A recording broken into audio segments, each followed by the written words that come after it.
Well, greetings, gamers. This is Dr. Eileen, the Gaming Doc, and this is your place and your space to laugh, to chat, to chill, to hang out, to take a moment, to take a break, to take a breath, to take a sip of matcha, and find balance in an unbalanced world. And yesterday was a lot of fun, a lot of fun. But it's not easy being Rick Grimes. It's not easy dealing with a community, especially when you burps. Especially when you don't have Daryl. Daryl, where were you? But it's okay. We all good. And, let's see. And we've got our Dabber Gems, who's very first this morning. You're the only person here? Well, that's okay. You're first to the party. Permission to kick off, please. Oh, our very own Jamie, Boob Ambassador. And permission granted. Oh, do we have a football rant? Are we gonna be having a football rant? I'm going on the theory that we are, but that's okay. Oh goodness. Sundays, especially like fall Sundays. Fall Sundays to me are just so relaxing, and usually it's a very easygoing day. Lurking Psyduck. Hope you had a great game day yesterday, Doc. I did. There were certain things I didn't understand about the game. There were certain things that were a little tricky, but it was kind of fun. I'm easing my way into the world of zombies. I know, we did Plant vs. Zombies and, escapist zombies, but I promise you I will get into the more hardcore zombies. Jay Stunzy suggested Call of Duty, the one that has the zombies in it. I don't know if I'm ready for that.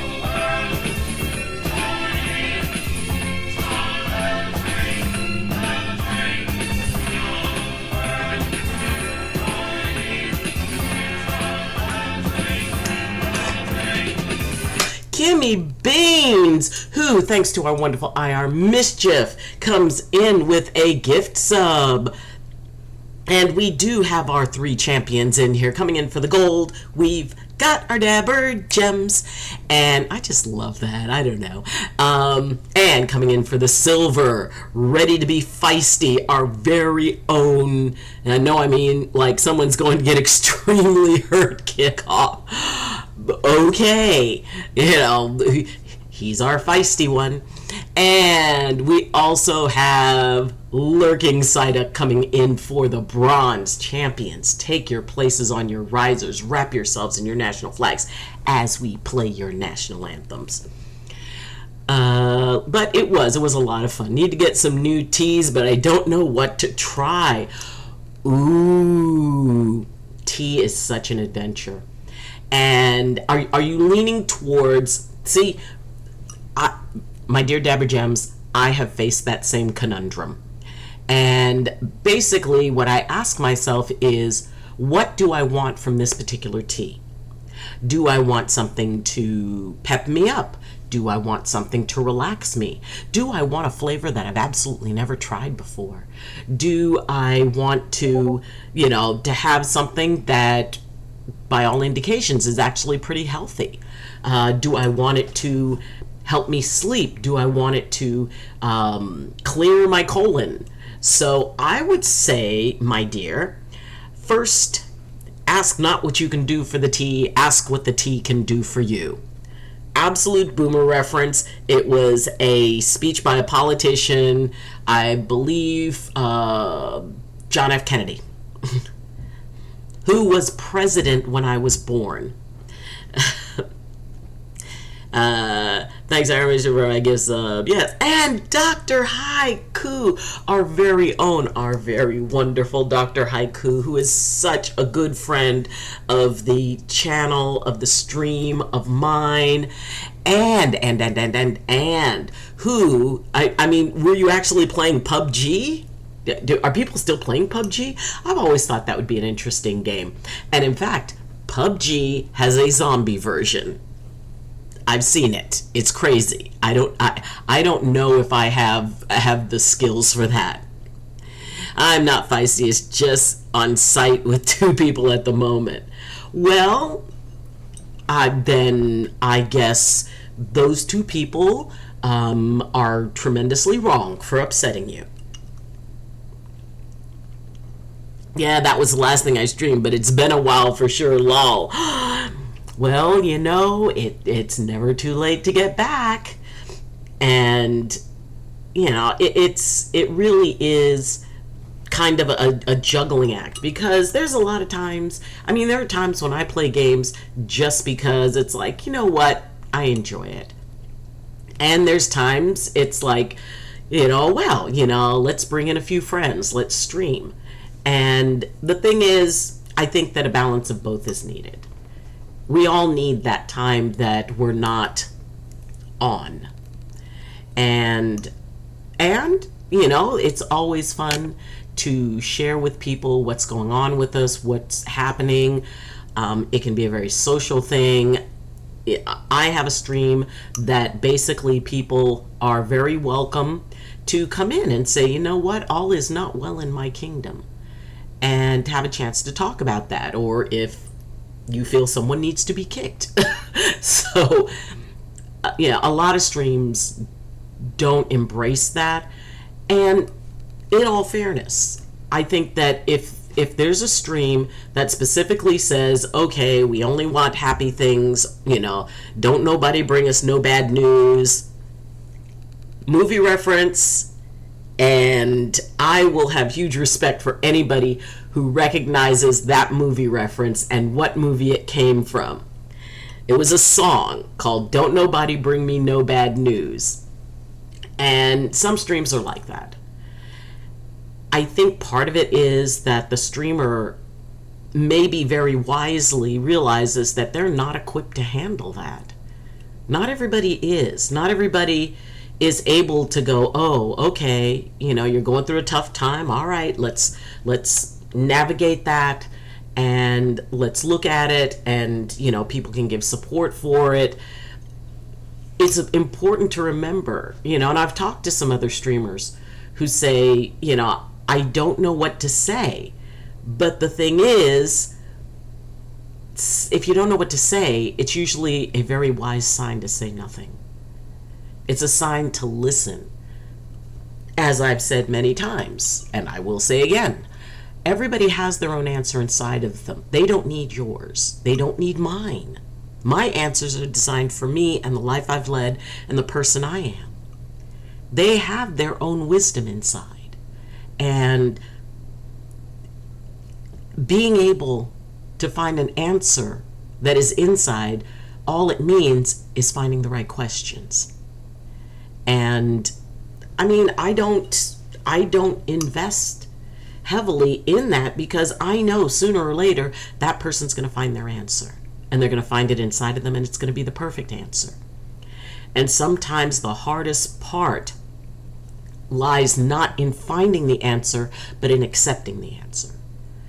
Maybe it means that you have to say goodbye to someone. Maybe it means that, you know what, I need to change my job. I need to change where I live. I'm in an unhealthy, toxic situation. What can I do about that? If I have to stay in it, what can I take on myself to be able to make it bearable, and at the same time start setting aside for the goal I want, which is to get out of this situation? So, the answer's not tough. It's embracing the answer. It's trusting the answer. And if you follow it and it takes you somewhere you don't want to be, okay, choose something else. But at least you explored that. And I think in most cases, people just need to have somebody there while they talk to themselves enough until they reach that own answer. And I am like totally up for that. I will hold space for someone, because I know, in my heart, I know that they've got an amazing answer and they're just like maybe a few more shovel loads away from it. We never know when, we crack the crust on that answer. I kind of picture it like a treasure hunt, like, the pirates used to bury treasure. And it's like a buried treasure, and you shovel, and you shovel, and you shovel, and then just when you're about to give up, you put that shovel in, and all of a sudden you hear a thunk. And then all the pirates get excited. I feel that everybody's internal answer is sort of like that. It's like a buried treasure. And it's yours. It comes from your wisdom, your life, your experiences. You're very wise. All of you are. You are very, very wise people. And it bothers me when people don't give themselves credit for it. I don't care how young or old you are. You're very wise. Because there will never be anyone who knows your life as well as you do. And when we learn to trust that little voice inside of us that said, I've got an idea, the more we trust that, the louder that voice gets, the more confident that voice gets. And the more we understand, it's like, okay, this may not ultimately be the solution, but I learned a lot from it. I learned what I don't want to do. And as soon as you figure out every way you can get something wrong, the very next thing you do is the right thing. But, trust that if it takes you somewhere sideways, there was a meaning for that. There was something you gained. The only reason any of us know better now is because we didn't know better then. And we learn from the stuff that goes sideways. And as I've said before, and I will say again, and I need to wipe my nose. I woke up. Have you ever woken up and you have that one sore spot, like at the very top of the back of your throat? It's almost like some yuck settled there overnight and irritated the tissue. I hate that. Anyway, and I do hope it doesn't mean I'm getting a cold, because I seriously do not need that in my life right now. Anyway, so the idea that whatever it is that went sideways, whatever it is, because a wrong choice, to me, it's defined as an action that gave you an outcome you were not looking for in that situation. In another situation, it could be the perfect outcome and the perfect choice. Or maybe, you wait 5, 10, 20 years. And then you have a moment where you look back on that moment and you realize that if you had done anything else, you would not have something in your life that you truly cherish. If you had taken that path, not chosen, and you never know what that mistake has brought into your life over time. So, let's see. Yeah, that's the last thing I see. It's been a while. Doc the smart one. I'm the psycho one. You are not, Jamie. You're adorable. I do enjoy it, but I don't like to be on, much to your point. Yes, as an introvert, it drains my social battery very quickly. Ding, ding, ding. I'm so glad you brought that up. As much as I love to play with others, I just prefer not to be the one streaming. It's funny because I play with a lot of other streamers. You know what? That makes absolute sense. Because as the streamer, you're the one holding the space. It's totally different visiting and even supporting. Maybe it's like, oh, well, I'll mod for you while you're streaming and while we're playing. I'll give you an extra set of eyes. That's fine. But there's a lot to sitting in the captain's chair. And I learned that learning to be a school bus driver. I was a matron before, and for those of you who don't know, a matron is someone who rides on a special needs bus, and it could be anything, autism, ADHD, anger issues, emotional anxiety, physical disabilities, mental disabilities. All of that can be on a special needs bus. And the driver drove, and it was my job to maintain order, to make sure the kids were okay, to make sure nothing was escalating, to make sure that, I was interacting with them to keep them distracted until we got to their house. Which, from what I heard, I was really good at. And I really enjoyed it. But I wanted to be a driver. So I became a driver. And I drive a general ed bus, which means there is no matron. And while I love having my own bus, there are challenges, there are responsibilities. And I see being a streamer, when you're leading a stream, it is very much a juggling act. And it can take that emotional toll. It can drain you. I've had streams where it's like, okay, buckle up. We got a lot going on in the chat today. And to me, it's an opportunity for people to kind of, get stuff out of their heads, because when stuff is just bouncing around up here, it's very hard to find a solution.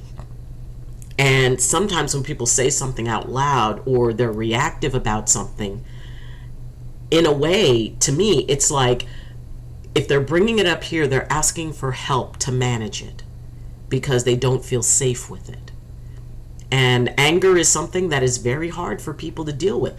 Abandonment and fear and, worrying about what could be.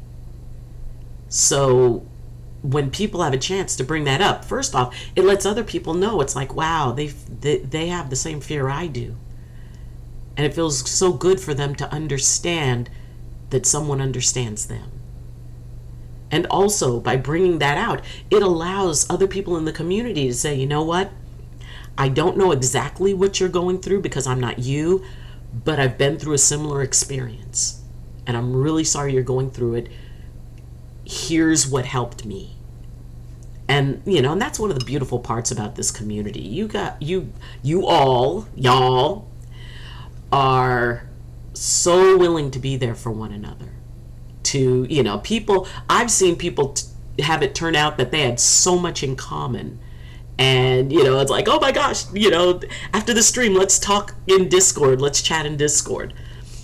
But that's cool. And yes, we can enjoy stuff. And it's sort of like, I talked to a woman who was in labor for 72 hours. Active labor. Like trying to push and nothing's coming out. She was in active labor having contractions for 72 hours. And when she told me that, the first thing I thought was, I don't even want to do something that feels good for 72 hours. So, that idea of being able to acknowledge what we need, what we're looking for from the stream, because it could be a lot of difference. It could be, a financial gain if you want to treat it like a business. It could be a social thing where you just want to get together with friends. It could be a venting thing where, you just want to go on stream, hack up an enemy and go on a tear about something that's going on in your life.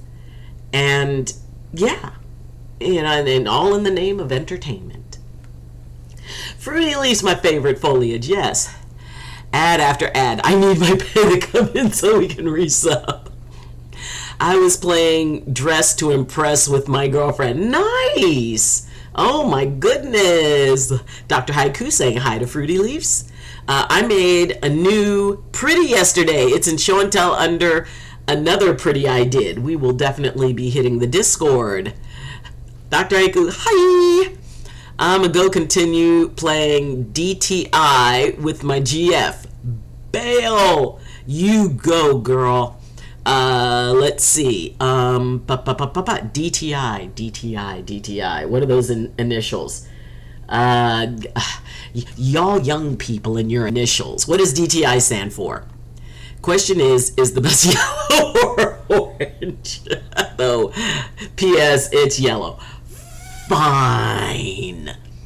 Y'all can call it yellow, although it is the hill I die on that It is, to me, I have a particular idea in my head what yellow is.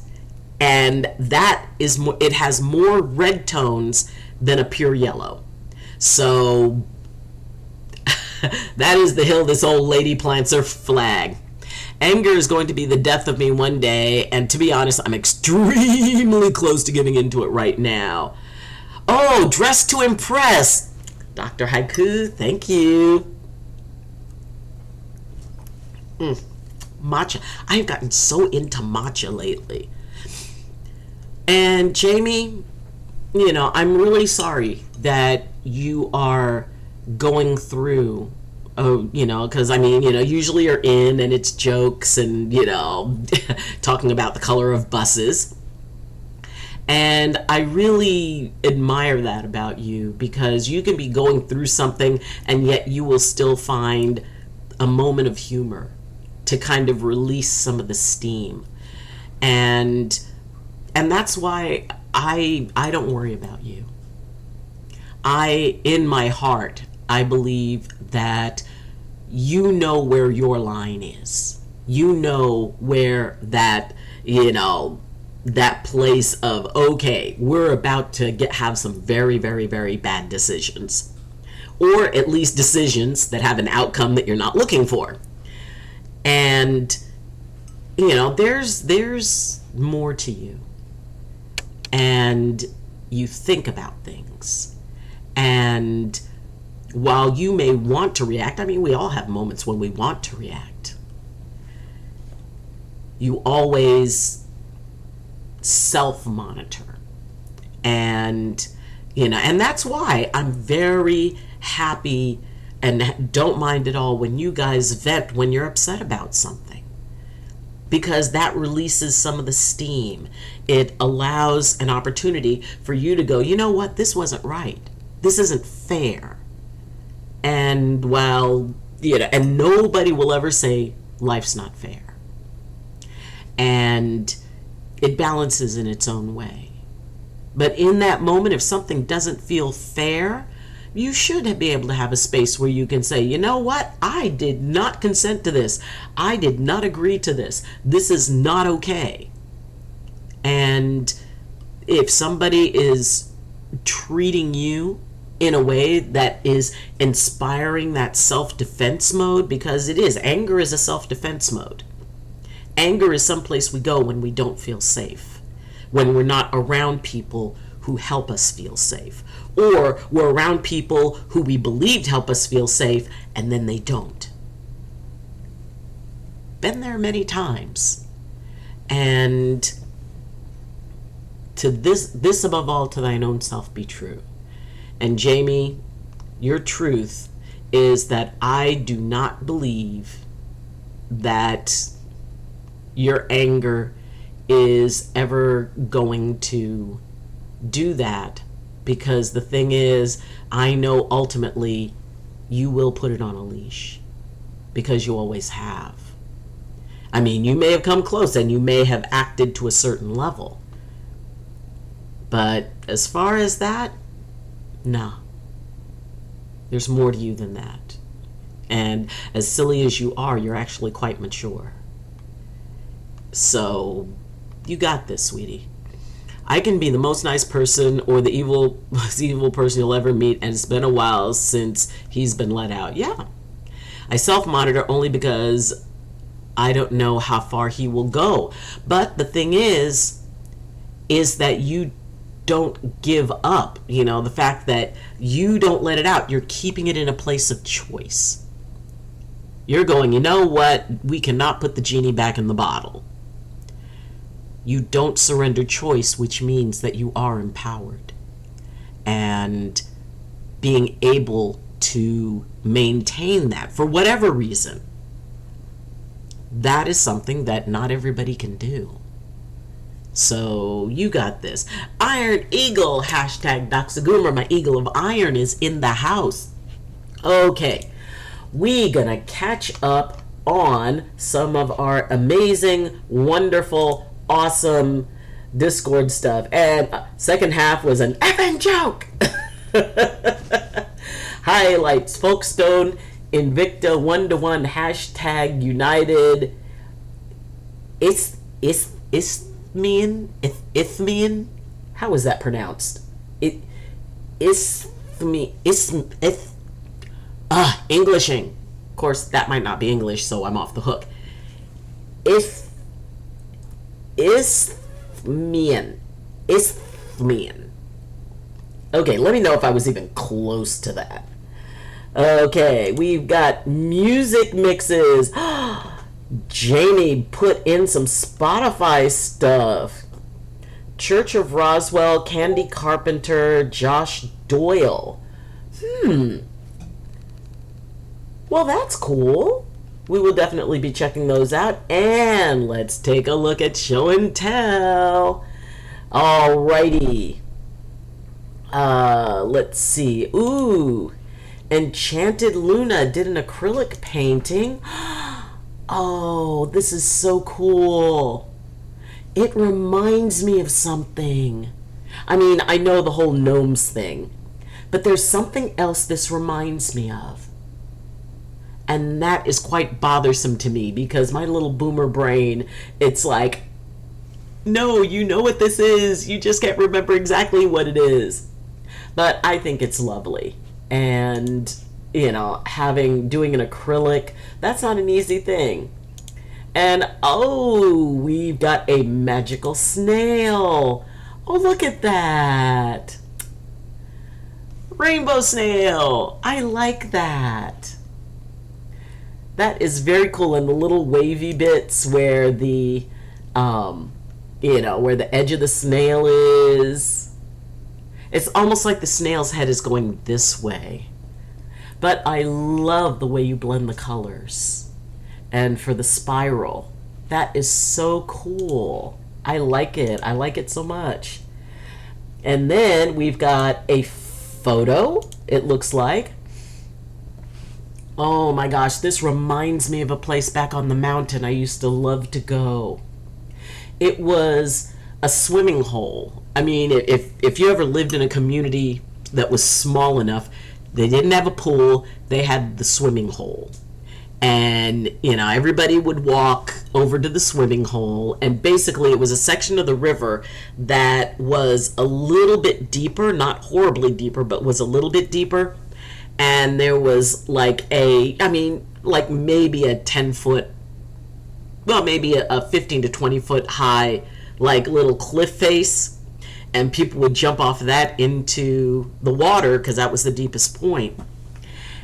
This reminds me so much of that. Oh my gosh, it was so peaceful. And when you live in a very, very, very small community and there aren't a lot of modern conveniences, and you go down to, now I had a river right behind my house, or right behind my cabin, so I could go down there. If I wanted to be on my own, I'd go there.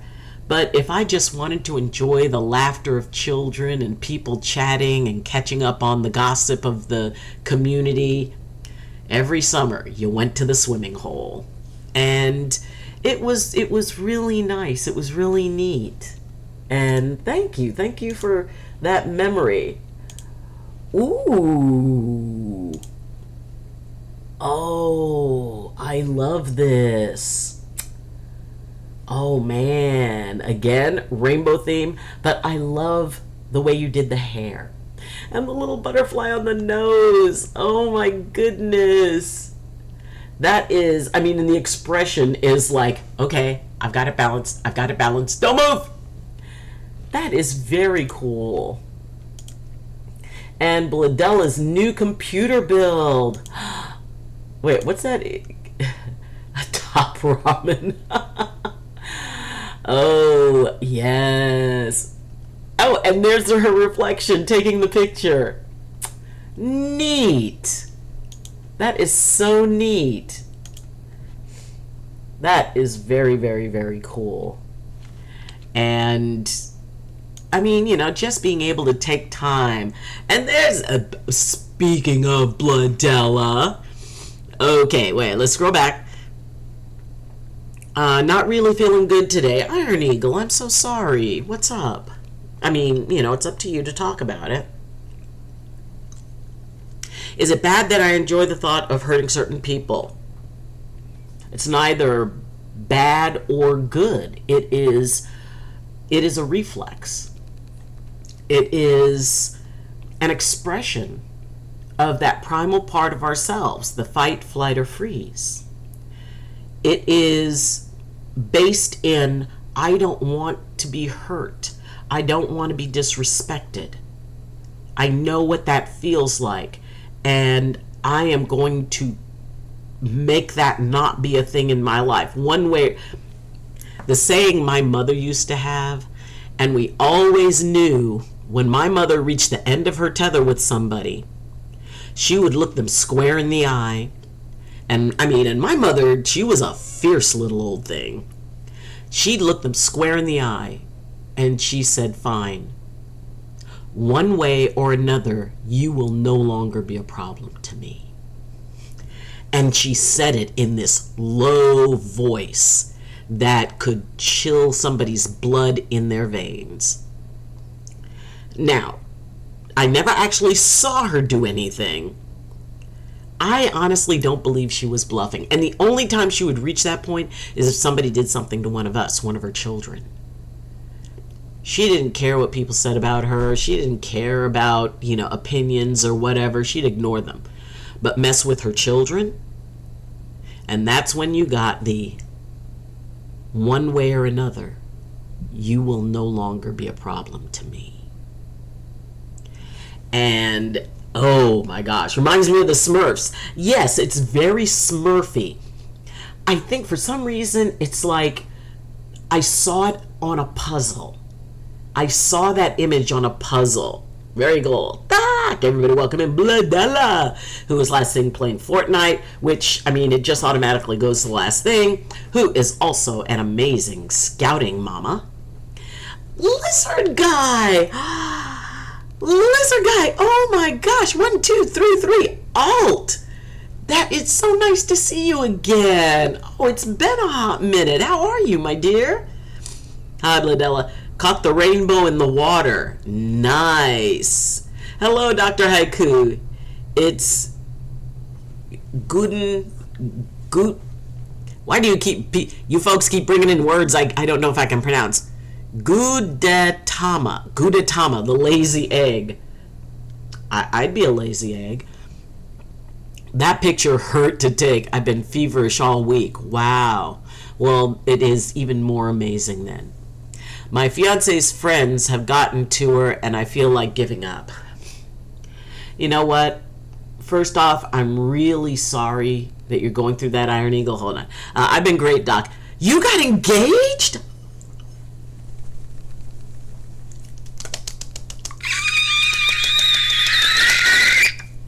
Congratulations, Lizard Guy. Oh, my goodness. Congratulations, my dear. Every blessing to you. And an Iron Eagle. Sometimes, and especially if the friends are single. Now, I do not like generalizing people. I will never say, well, all men are like this, or all women are like this, or all whatever is like this. Everyone has their own choices.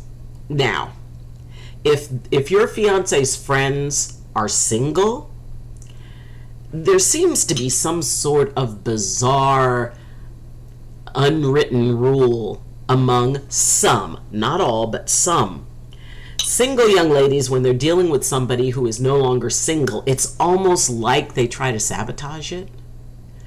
And I think that the idea that if they're feeding her stuff, it seems like you need to go to the source. You need to go to her, because it doesn't matter as much what they're saying to her, but how she's holding that. And if they're saying things that, are not complimentary of you, or that are critical of you, the question becomes, does she have to listen? And it doesn't even matter. If they're her friends, they want her to be happy. If they're her friends, they want her to be able to share a life with someone who's as sweet as you are. If they're not her friends, not really, that means that they don't like when someone breaks ranks. And especially if that particular friend wants to be the first one to say that they're engaged. And unfortunately, I have seen it. I've seen women who will sabotage their friend and, even to the point of breaking up their relationship with, their friend's relationship. But then as soon as they start dating or as soon as they start getting married, then they encourage that person to date and get coupled and get married and all of that other stuff. So I would say that whatever your fiance's friends are saying, the question is, how much is she buying into that? Because she doesn't have to. She could very easily say, it's like, you know what? If you're going to talk about my fiance, I'm out. I'll see you later. You are not allowed to do that. And this relationship will go wherever it goes. But, I don't need to hear anything negative. I will not hear anything negative. And if that's not her response, and yes, peer pressure can be huge, and, well, I'm just telling you this because I've been your friend forever. It's like, has she? Has she really?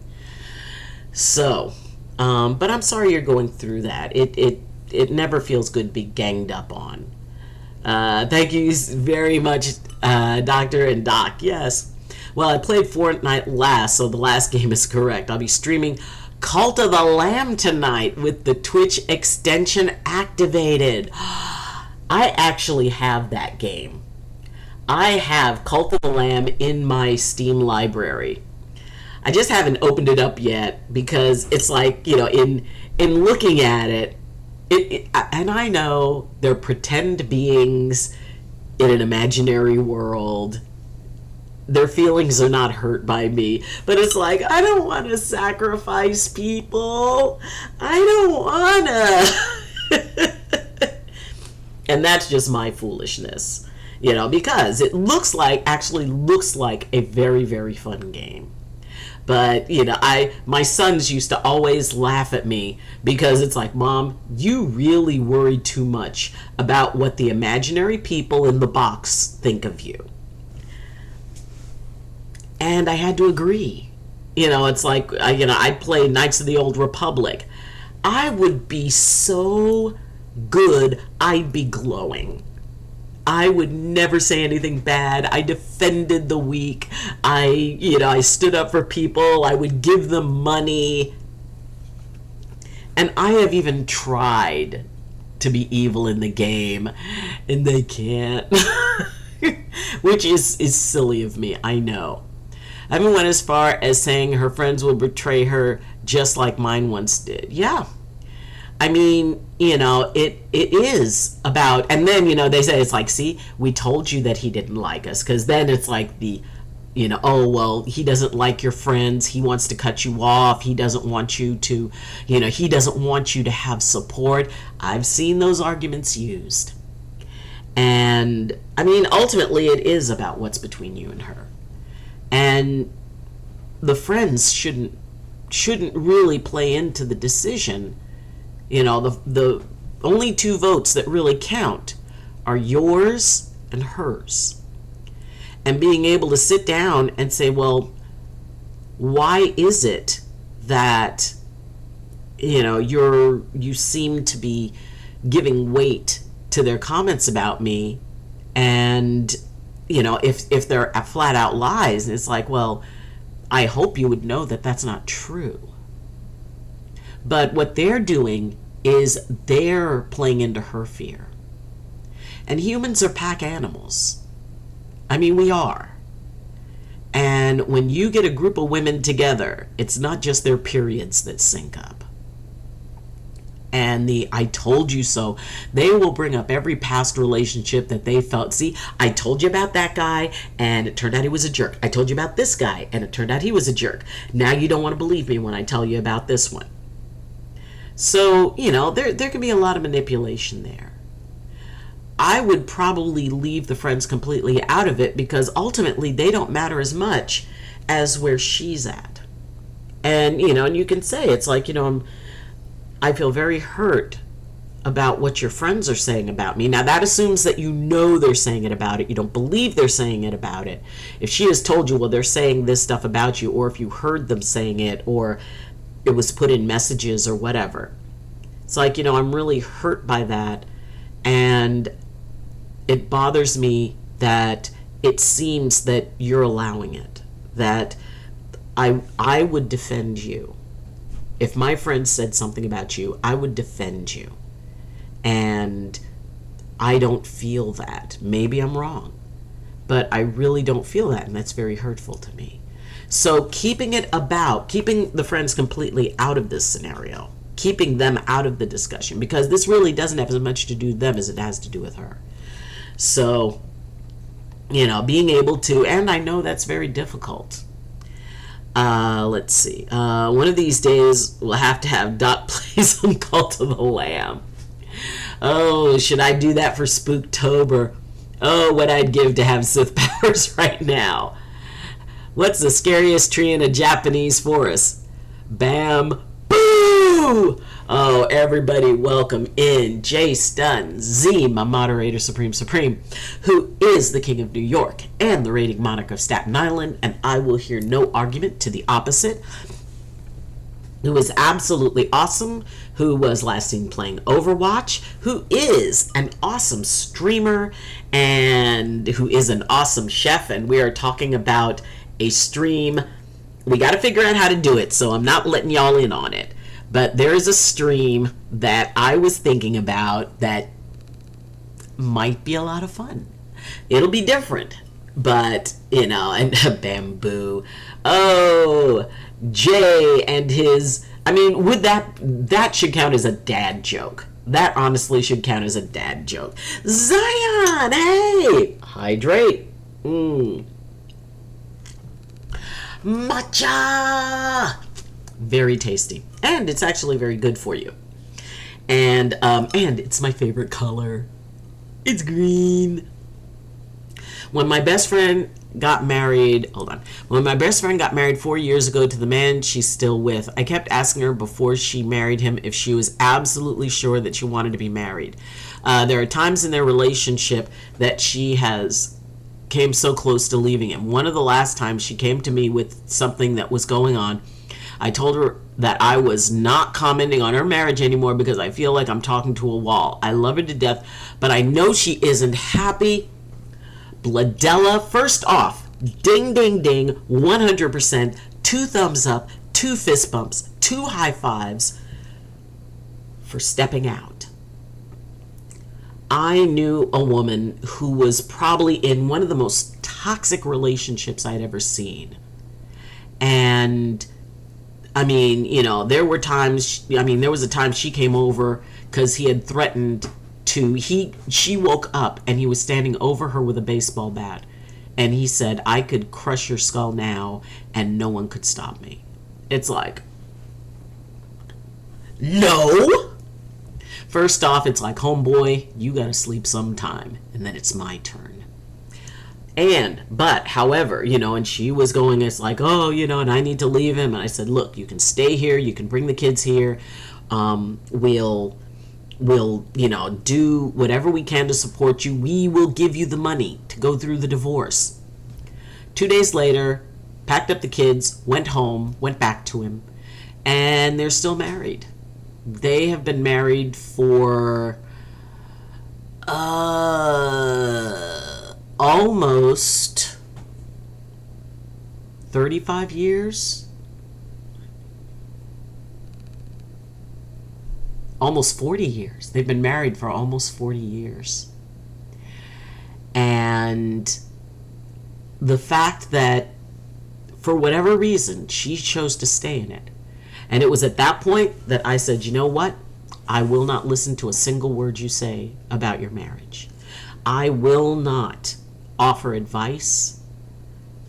You can come, you can talk to your mom about it, but I will not engage in this anymore because you've made your choice. And you've consistently made the same choice. There is absolutely nothing new I have to say to you. And I mean, now I can honestly say, before I left California, there was a party and he was there.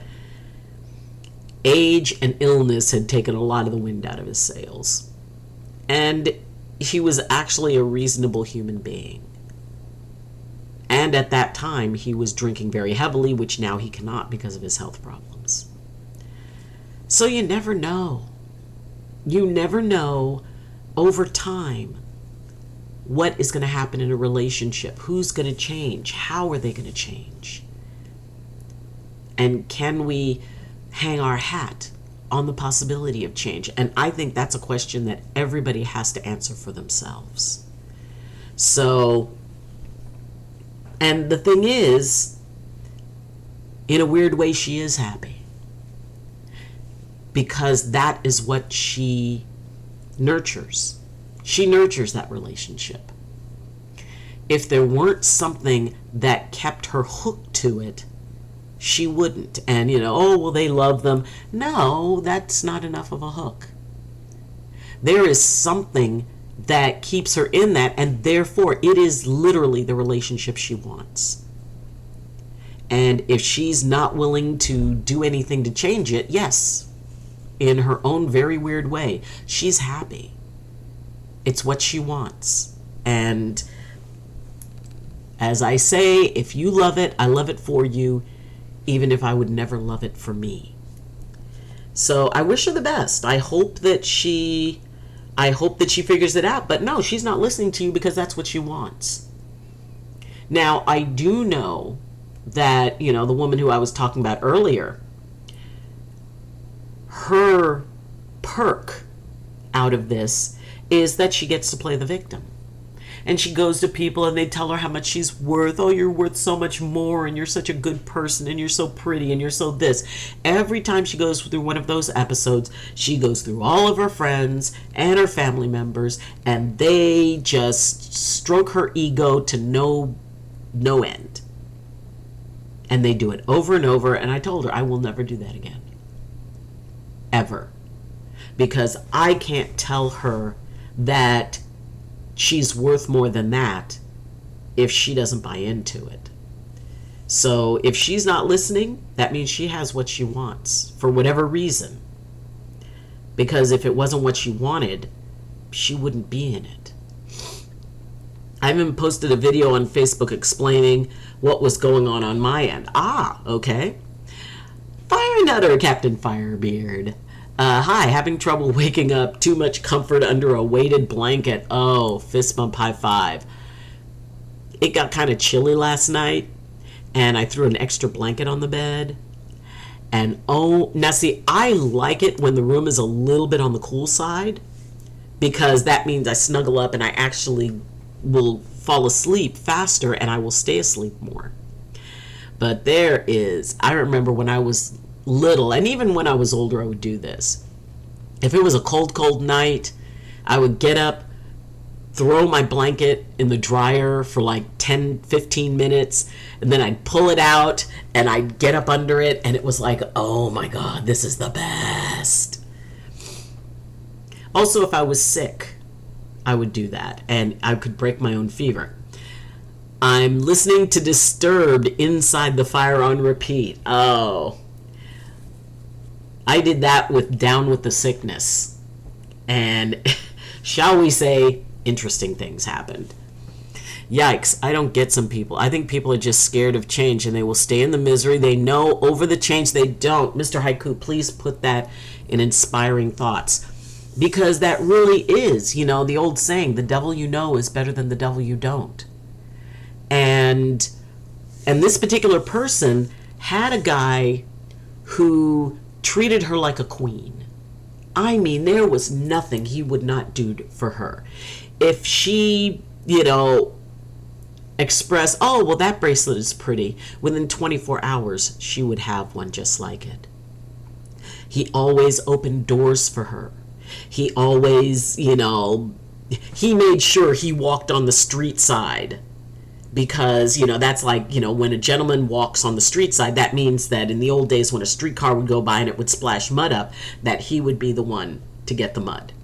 I mean, he would have taken off his jacket and laid it across a puddle for her. She was having cramps, menstrual cramps, and he sent her a dozen roses at work. The sun rose and set in her eyes as far as he was concerned. And it wasn't even like a sexual thing, because he was very respectful. And he said, well, until she's totally comfortable with that, I'm not going to push it. I have absolute respect for her, and she is worth waiting. And she ended up dumping him and going back to the guy who called her fat and stupid and all of that. And basically the way she described it was, she felt so uncomfortable with someone treating her nice that she couldn't be with him. She said, I couldn't deal with the idea of being in his life for the rest of my life, having him in my life, and never knowing when the other shoe was going to fall, never knowing when he was going to have enough and snap. When she went out with toxic men, who she ultimately married, it was safer for her because she knew what to expect. But yeah, people do things for strange reasons. So the movie Ice Age, anyone ever notice it's being told going backwards? The fourth film show the solar system forming, then dinosaurs, Ice Age, then humans. That also means that Manny's family that got killed was Ellie and Peach. You're welcome. Did you just do a spoiler? Spoiler alert! Even sent it to you in Discord DM. I will look at it. The song hints at some very dark stuff. Yes, so does Down with the Sickness. Disturbed, it's like, y'all need a hug. Can I give you a hug? And I was thinking the other day, it's like, bands that do that, basically they call it like death metal. And everything is this, intense, angry, violent, and, open up your hate, and let the voices come in. It's a thing. And then you hear about them playing with their kids. And there was an interview, and there was a group that, what they were pumping out was like, parents were protesting and stuff. And they were there, one of the guys was talking about, his son. And he was so gentle, and he goes, oh man, and my son is this, and my son is that. And the other guy, oh yeah, well my daughter just did this. And it was like seeing that other side. It's like, okay, is it all performance? Because they know that's what sells. That's what's expected. Therefore, they provide it. They've got an income. But nobody wants to see them. And even they acknowledged it. It's like nobody wants to see us being good dads. Nobody wants to see us, taking our kids to the park. Nobody wants to see us. Nobody wants to hear about our kid's birthday party. They want death metal. And so that's what they provide. So it is interesting that, and I wonder, I really do. It's like, how do they turn that off and then go into their lives where they're taking out the garbage or, kissing their significant other goodnight or, picking up the newspaper and reading a paper.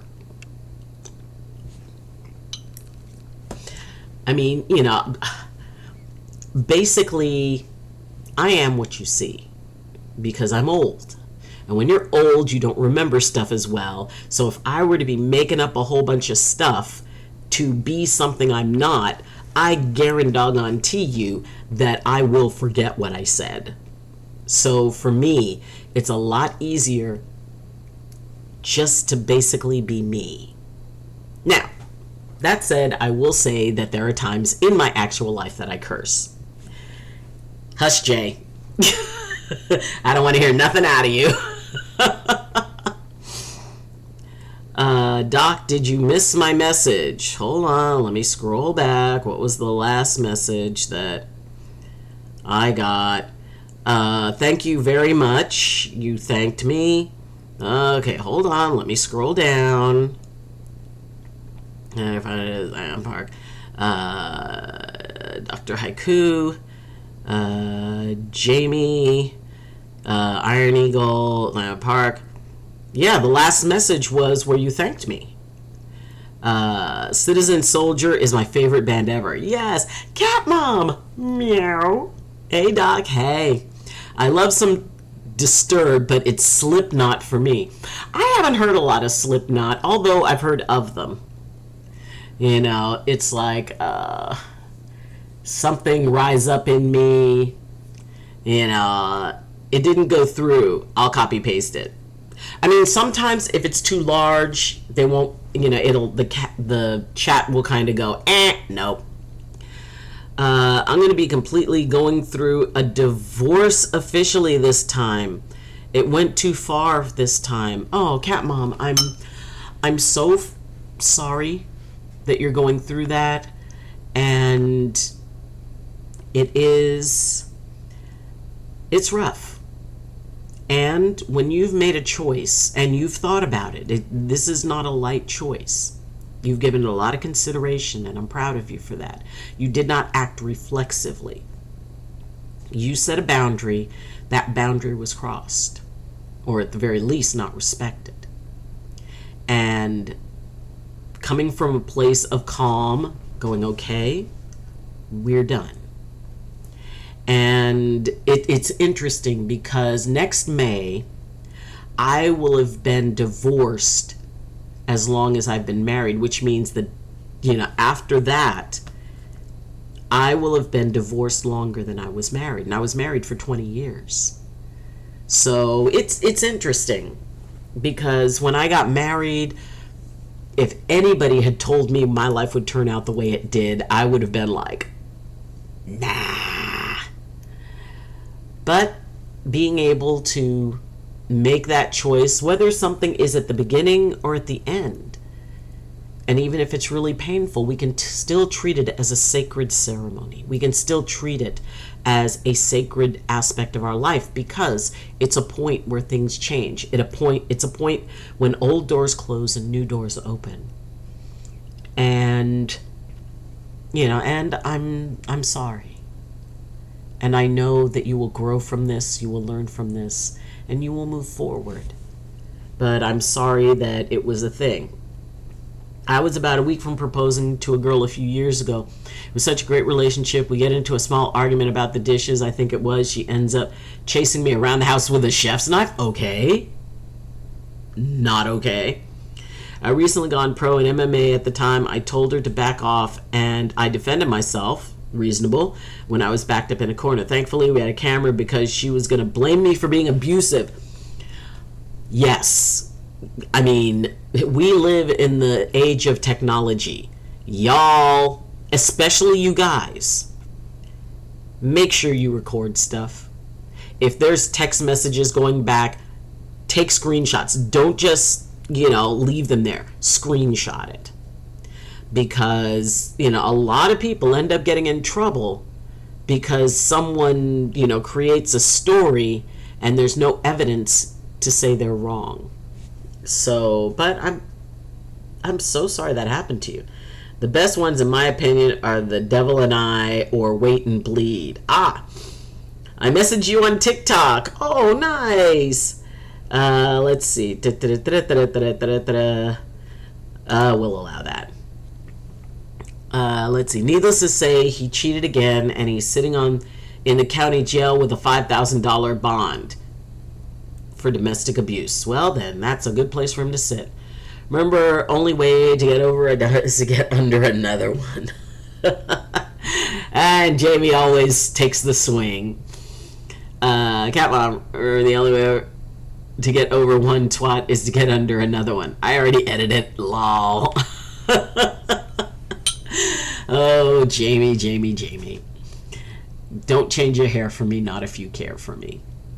And, as this seems to be kind of a day that we talk about relationships and the idea of the fact that it is an event. It could be a very short event, it could be a very long event, but ultimately any relationship we're in is an event in our lives. And, there's a saying that people are in your life for a reason, a season, or a lifetime. But we don't know which one. And I think there are actually very few lifetime relationships. And I mean, hey, I'm a hopeless romantic. I think that, when I see an old couple and they're walking and holding hands, and when my husband's great grandparents, well, even his grandparents, they were both in their 90s, and they had been married at that point, they had been married for almost 80 years. They married in their early teen, or in their, mid to late teens. And when he would look at her walking through the room after all those years, he still smiled. And she would, bring him a glass of wine, even though he didn't ask for it, but he wanted one. And she was also the one to, she never embarrassed him in public, but you knew that if something came up that she disagreed with, when it was behind closed doors, when it was just them, she was not exactly a shrinking violet. He held a very healthy respect for her. But I was always amazed at the look that he would give her. And it was this warm, loving, that was his best friend and his best girl. And he looked at her as if he was seeing her the first day he met her. But there was something so settled in it. And I thought, you know what? That's a lifetime. And they were together for their lifetime. He ended up passing away a few years later. But to the end, she was there holding his hand. And, but that sort of thing you don't see very often. Because it doesn't make news. What makes news is, people screaming at each other and throwing each other's stuff out windows or setting it on fire or whatever. So, I don't know. I mean, you see dysfunctional relationships that just seem to go on and on. One of the aunts, who was a great aunt, who was also celebrating, there were 3 or 4 couples in that family who reached 80 years married. And I asked one, and I said, "What's your secret?" And she looked at me and said, "Well, only the first 75 years are tough. After that, it's easy." Now, that was a generation where no matter what, you stayed together. Now, it's like, I won't say no matter what. I think that, first off, whether it's beginning a relationship or ending it, it's a tremendously personal decision. And everybody has to figure out for themselves what that means. And maybe it means you're going to take a shot at it. You're going to try. And maybe it works, maybe it doesn't. But I have found that when you get older, you start hitting those later in life points, the past is a lot easier to deal with if you didn't bypass too many opportunities. just because you were scared of what might happen, or you didn't know whether or not, that person was, going to be a keeper, as we used to put it. I mean, it's a risk. Relationships are risk. I mean, flat out. And just because someone's a particular way at the beginning of the relationship does not mean they're going to be that way after a year, 2 years, 5 years, 10 years, 20 years. People change. People evolve. And sometimes when we evolve away from each other. That path diverges. And no matter what, it's a lot of work to be able to move through that, to process it, and to handle it in the best way you can, where it's like, okay, let's get this done. But in the case where somebody places their hands on you, no. That is like, no, you do that once. You threaten to do that once, and we're done. No take-backsies. So, I think it is up to each individual person to decide where their line is. And once you do, you got to honor that, because if you don't respect that line, they won't. I sent the pictures of my arm in general on Discord with a caption.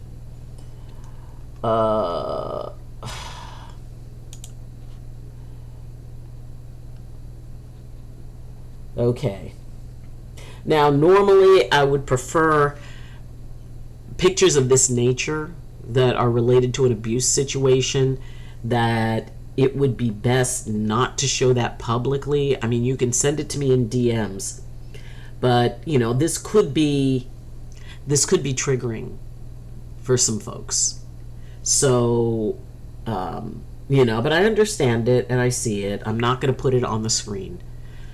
So the idea that I think this would be better in a more private situation. But I do, I honor the fact, I'm glad that there's nothing broken, and, that it looks like a situation that will heal. But we do need to consider that other people might have a lot of trouble with this. So, it was the most guilty I ever felt. I did the right thing, but it didn't feel right. I fought a lot professionally and in the streets, but hitting a woman just don't feel good, man. I mean, of course it doesn't. And if somebody is coming after you with a knife, you cannot let them hurt you. Our instincts are going to kick in. Our instincts are going to take over. And, and a lot of women will use that there is no reason for a man to hit a woman. I don't agree. If someone is coming at you with a knife, they ain't no lady. And you need to defend yourself. So, if someone you loved, if a guy who was someone you loved dearly, a brother, a brother in heart, and a woman was going at him and he let himself get cut or hurt or killed because he didn't want to raise his hand to a woman, she ain't a woman at that point. She is a feral being. And, I'm guessing you did no permanent damage to her, but you needed to protect yourself. Because people all have some sort of disorder or another and justify their need for problems. Yeah. If two people care about each other, you can build a castle even if it's boring, but you're willing to work on it. True. Hello. I think Mom found my wake-up cure with a cold water bottle. Well, that can wake you up. If a woman doesn't want to use me as much as I'd want her in the bedroom, then I don't want it. I've come from a relationship where sex was used as a prize. Okay, that's not healthy. And not going to go back to thinking I've done something wrong because she doesn't want it. There is a lot of baggage attached to physical relationships and a lot of manipulation. And and this can happen on both sides.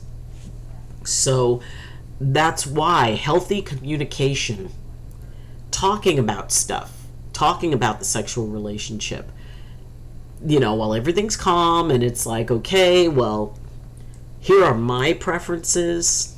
Is this something that you're comfortable with? Please tell me what your preferences are, and all of that. By having that as an open relationship, as opposed to, well, if it happens, it happens, and then you're guessing as to what might be offensive to them.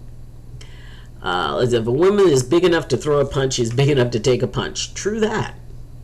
Somebody I thought I loved, and that feeling disappeared literally the second I was in the corner of that room. There was damage. Unfortunately, I kicked her in the kneecap and I shattered her jaw, but the knife turned her into a man. You know what? A knife turns somebody into an assailant. I held back. I threw 2 strikes, far from overused force. You know what? You saved your life. Because if she's doing that, okay, there's 2 possibilities if she's doing that.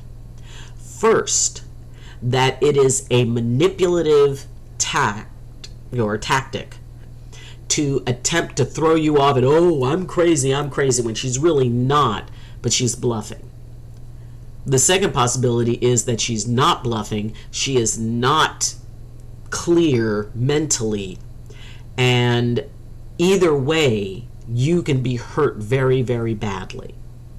So, I mean, I've seen a lot of issues on both sides. If it ends up escalating to that, there are usually signs before then that, those little red flags that we can ignore. And I will tell you, I have ignored red flags. I justified them. And what I grew to believe for me, that if there was someone in my life who I was willing to tolerate poor treatment from, it meant I was not attracted to them. My attachment was not to that person. My attachment was to the story I created around them. The imaginary person who has nothing to do with the real person they are, but my mental perception of what I wanted. That's the person I was attached to. I wasn't attached to that person. But the one who I couldn't say goodbye to had nothing to do with them. It had to do with the person I created in my head. The story I attached to them. And once I realized, wait a minute, I'm not attached to them. I'm attached to the story that I created around them. It made it a lot easier to go, you know what, we're done. Because since you weren't the reality of that story anyway, I can go find someone who is, or I can find those qualities within myself. I don't need somebody else to make me feel valued, because I can do that on my own. And alone does not mean lonely.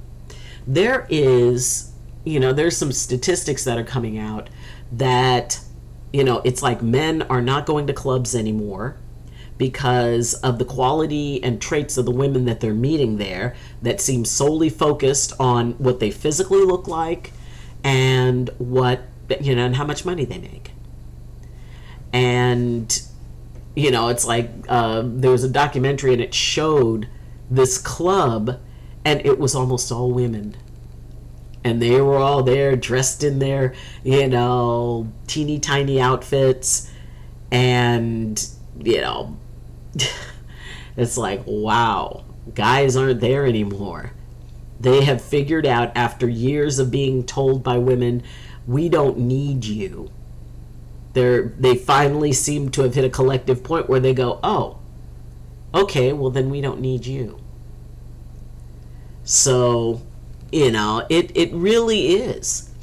And you never know what is really brewing inside of someone unless there's enough time. Sorry, Doc, I got mad as you were talking about my last message. Can you please repeat it? Let's see. If a woman is big enough to throw a punch, she's big enough to take a punch. I agree 100%. That's what I grew up with. I mean, my dad told me that. He said, you always be a lady. But if you are willing to throw a punch, you're not, and you can get hit. Don't, the phrase we had was, don't let your butt write a check, or don't let your mouth write a check that your butt can't cash. Yes, back in the days of writing checks. Ask your grandparents about it. I was training martial arts up to 6 hours a day at a time. She was aware I was capable, and she ignored it. Well, play stupid games, win stupid prizes. I feel awful, and I'm supposed to be on vacation. Hooray! Oh, I'm sorry, sweetie. It's because sometimes it is on a vacation when we reach that point where, we relax just enough to let everything go in, because while we're working and doing all that stuff, we're constantly running, we're constantly moving, and we stay like 3 steps ahead of the fatigue. We stay 3 steps ahead of, like the hurt feelings. We stay 3 steps ahead of the frustration. Once we hit a place of relaxing and all the external stresses kind of go down, that's when all of those feelings catch up with us. So it actually makes sense.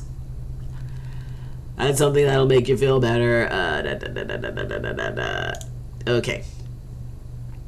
I've heard so many people say that men don't go through abuse at the hands of women, that it's absolutely not true. My brother actually went through it, but he never hit the girl. He refused to do it because it would have eaten him alive. Yeah. I mean, and that is a it's kind of a slippery slope, because either way the guy is going to, he's got something he's got to live with. If it is a circumstance where a female is brandishing a weapon and coming at a guy with a weapon, I think that rather than have my family and friends, standing over my casket because I didn't defend myself, if I were a guy, I'd rather she was in jail or in the hospital. I mean, quite honestly, if someone came at one of my sons, if a girl came at one of my sons with a knife, she'd better pray that the police get her before I do. And, that's truth. But, that idea is, that being able to find peace with the fact, yes, I acted to preserve my life. And, I've known a lot of guys who were in abusive relationships. And I would ask them, would you want your son to go through this? And he said, well, no. I said, well, consider you're teaching him now. What are you teaching him? That it's okay to be hit. It's okay to be hurt. It's okay to experience the things you're doing. And when he looks at you with tears in his eyes saying how unhappy he is, think back on what you taught him. So it really is. It's very much about setting boundaries, and especially for our young people, that it's like, everybody wants to swing on each other. I drive a bus. I'm constantly hearing about how people, girls, guys, whatever, everybody wants to swing on somebody. Everybody wants to be reactive. And I said, no.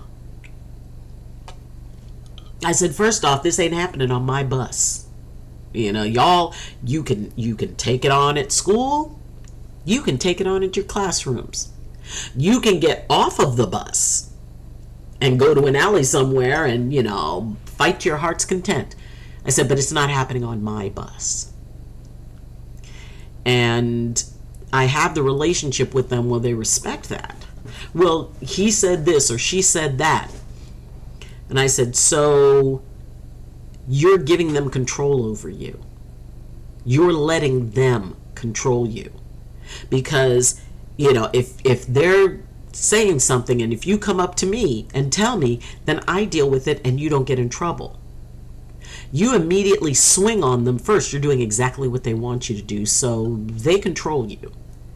You're like a puppet on a string. And then I look up, I see you fighting, and you get written up. I said, how does that serve you? How does that get you what you want? Well, I just want him to stop saying that. I said, well, can you think of any other way? Like ignoring them, coming to the front of the bus, because if they follow you and mess with you, I'm going to hear them, and then I will take care of it. So being able to decide what it is that you want out of a situation, and then creating the path that gets you there. And is what you want really what's best for you? And maybe the better question to ask is this what's best for me? Because sometimes what we want can be not the best thing for us. What outcome will serve me? And going to jail over what somebody else says, or getting into huge trouble over what somebody else says. Now, like I said, if something that can damage you, if there is, and I mean, there's been a lot of cases where people have died because someone came at them and they were thinking, oh, well, this person's not serious. This person, they're smaller than me. Smaller than you doesn't mean they can't, do a lethal strike. So being able to say, I did what I would want my child to do, which is protect themselves. I don't want to be sitting beside a hospital bed or beside a casket. And if their lives are threatened, then it's not about, hitting a girl, hitting a guy. You're dealing with a psychopathic perpetrator. So yeah, it is about being able to not lose our ability to choose. And as when the situation, it's like on a scale of 1 to 10, 10 is that explosive reaction.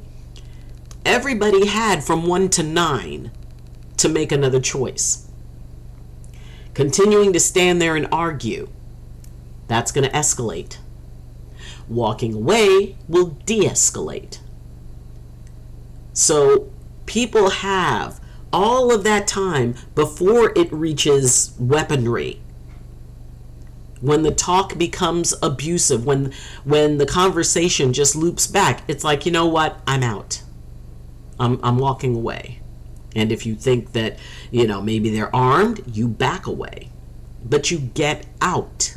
You leave. You're not going to have that person calm down. You have no ability to calm them down. And once it gets like, 1 to maybe 6, you've got a chance to de-escalate the situation by walking away. 6 and up, oh no. That person could turn at any time. And I don't want to see any of you getting hurt. And people have died trying to hang in there. People have died by not believing, they won't really use the knife or they won't really use the gun. Anybody can do that. It's always possible. Somebody picks it up and threatens you, whether they mean it or not. You're putting yourself at risk for staying. Somebody picks up it's like, and I'm out. You leave, you slam the door, you get in your car, you drive away. They call you to come back and talk, you don't. You figure out a time that you can go get your stuff later. But as soon as weapons get involved, no, that's done. Or in my mind, it should be. Let's see. Let's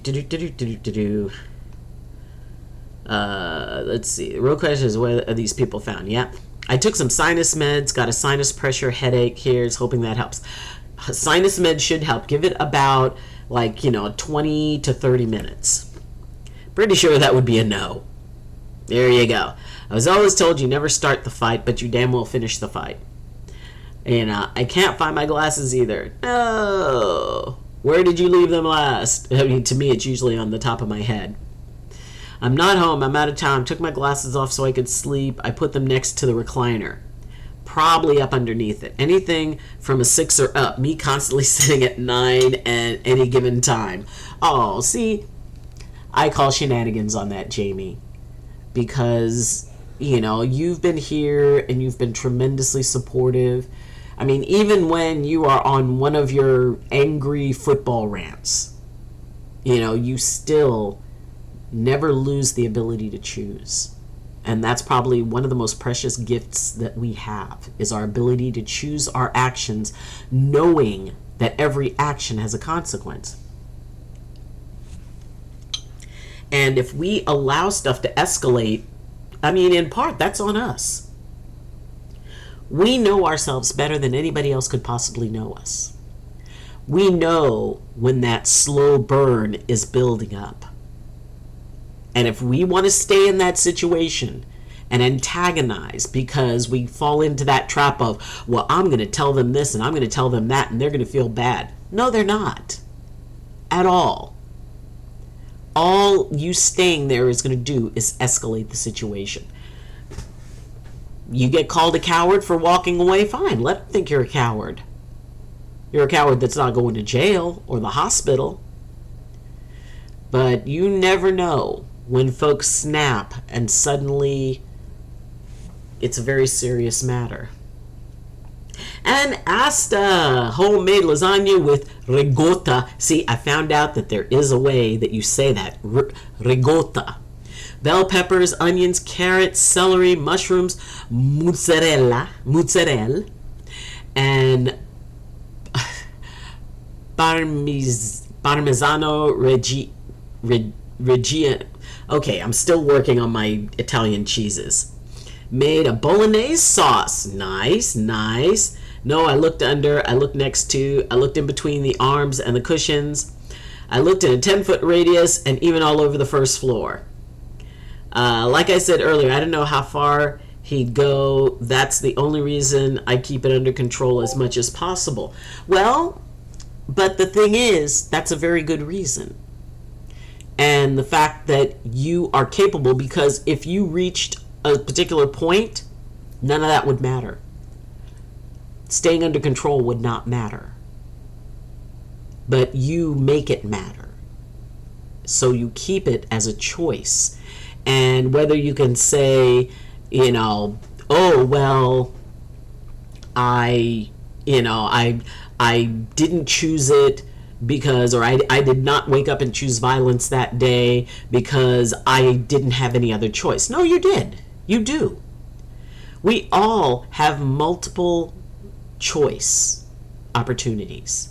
Every time we're faced with left or right, up or down, this or this. Every choice we make has a consequence. And especially when it comes to dealing with other people and dealing with, what other folks, the stories that they create. Because they feel justified in what they're doing. There is no, logic, oh, well, we're going to talk this out. No. When everything's escalated, that is the absolute last time to try to talk things out. That's when you need to give some space and to allow both yourself and her to calm down, but that calming down is not a free pass to just, oh, well, we'll just go back to the way we were. No. You allow some space to calm down so you can decide, it's like, you know what, this is not worth it to me. What I love about this person is not worth the fact that my life was threatened. And they only get to do that one time. And that one time that it happens, it's like, and I'm done. I am done. And I know of someone who basically said, all the other person had to say was, I don't want to be with you. And they would ask them to say it 3 times. They'd go say it again. That's 2. Say it one more time and we're done. And the other person said it, and that person very quietly walked out, grabbed their keys, grabbed their phone, grabbed their wallet, and walked out. Didn't even try to pack then. Just walked out, closed the door, got in their car, and drove away. And when the other person went to work, they went over there, they got all their stuff, packed it up in boxes, put it in their car, left the keys on the counter, and walked away. And it is important to be willing to walk away. I mean, for realsies. So, relationships can be very, very complicated. They can be wonderful. And, I've known people who, spent a summer. And it was the most wonderful, amazing summer. But then when it was time to, go back to college, it's like, okay, we're done. But it was an amazing summer. So being able to go, you know what? This was very cool. And while at the same time, everybody's safe. You don't jump out of a plane without a parachute. And as we used to say, no glove, no love. You better wrap up or you're getting trapped up. So the idea that, everybody's being respectful, everybody's taking care of it. And it's when we start thinking that happily ever after thing, which is not real. That's when we start to go, oh, well, this person is missing this, this, and this, and these are the situations where I'd feel disrespected. But hey, I think that I can fix them. I can change them. They may have been, obnoxious to, a bunch of other people in relationships, but I know that I'm the one that can fix them. No, you can't. You cannot repair anybody. You cannot save anybody, because that's something they have to create for themselves. You can wish them well, and you can step back and say, you know what? I hope things work out for you. You let me know when you've had some therapy. And, give me a call in about a year. And in cases like that, often it is, the most empowering thing you could do is be willing to walk away from an unhealthy, toxic relationship. The same way you would want someone you loved to not stay in that relationship as well, because we should each be someone we love. Sent some awesome sauce art, okay? I do not have a choice. When I get angry, I go to 502 seconds. I don't have the break everyone else has. I mean, that's true. And when you're dealing with a biochemical reaction, maybe you don't get as much warning. And being aware of the triggering situations, being aware of triggering conversations, of being able to say, you know what?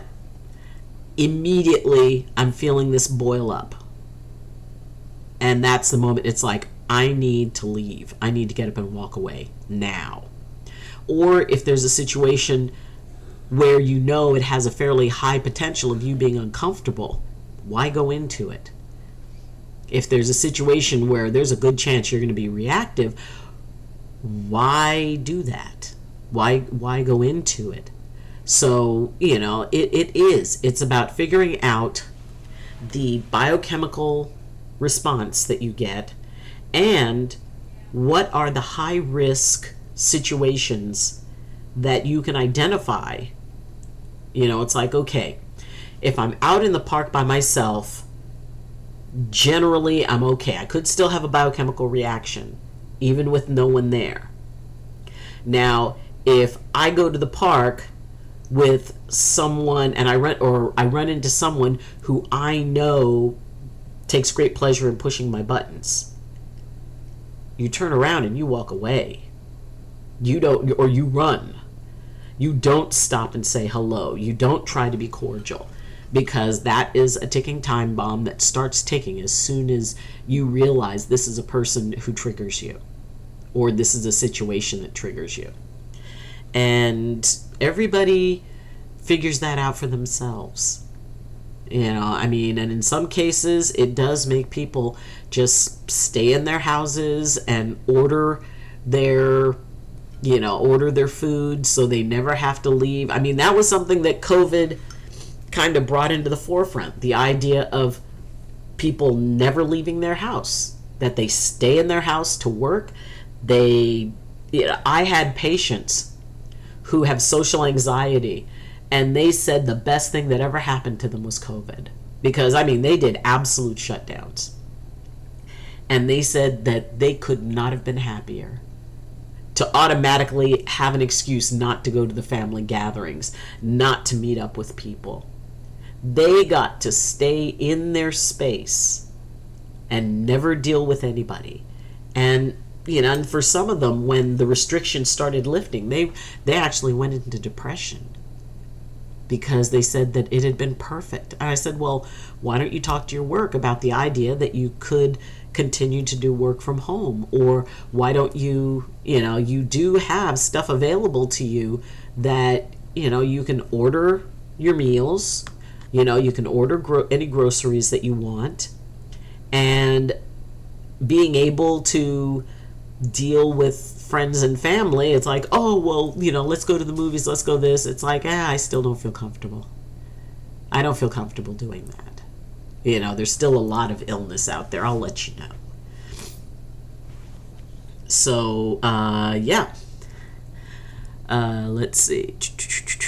I'll always wake up and choose violence. It just depends on it being just a little depends on it be just a little git or a psychopath. Normally, I'm just a little git. Oh, you're adorable. Coffee and laundry. But if I don't jump up raw, how will I fly? It's... Oh, considering the fact that... Now, having grown up in the 1970s, I knew of a lot of people who ended up with a lot of very, very, very bad things. And, not to mention the idea of babies. And, it's like, oh, well, I don't care if I get pregnant. Okay, do both parties know this? My old high school had to close down their home economics department and open up a nursery, because these kids were reproducing like rabbits. Seeing, 9th graders, 10th graders pushing strollers. So, and you end up with the gift that keeps on giving, something you will have for the rest of your life that will affect your other relationships because you need to tell them. I knew someone who found a website for people with herpes. And, they said it was very liberating because they could go in, they could tell, it's like, okay, this is what I've got. It's like, oh, well, this is what I've got, so between the two of us, we're fine. Now, the tricky part is, it's like, even in that case, do you want to bring a baby into it? Do you want to bring a child into a casual relationship that's going to bind you not only to that child for the next couple of decades, but to that person? So, as far as I'm concerned, you jump out of a plane without a parachute, it's all fun and games until you hit bottom. And as someone who has jumped out of a plane, there's a point when all of a sudden the ground starts rushing up at you and you realize, okay, I need this parachute. Awesome sauce. Art that is awesome sauce. Oh, okay. Twitch, fix your shite.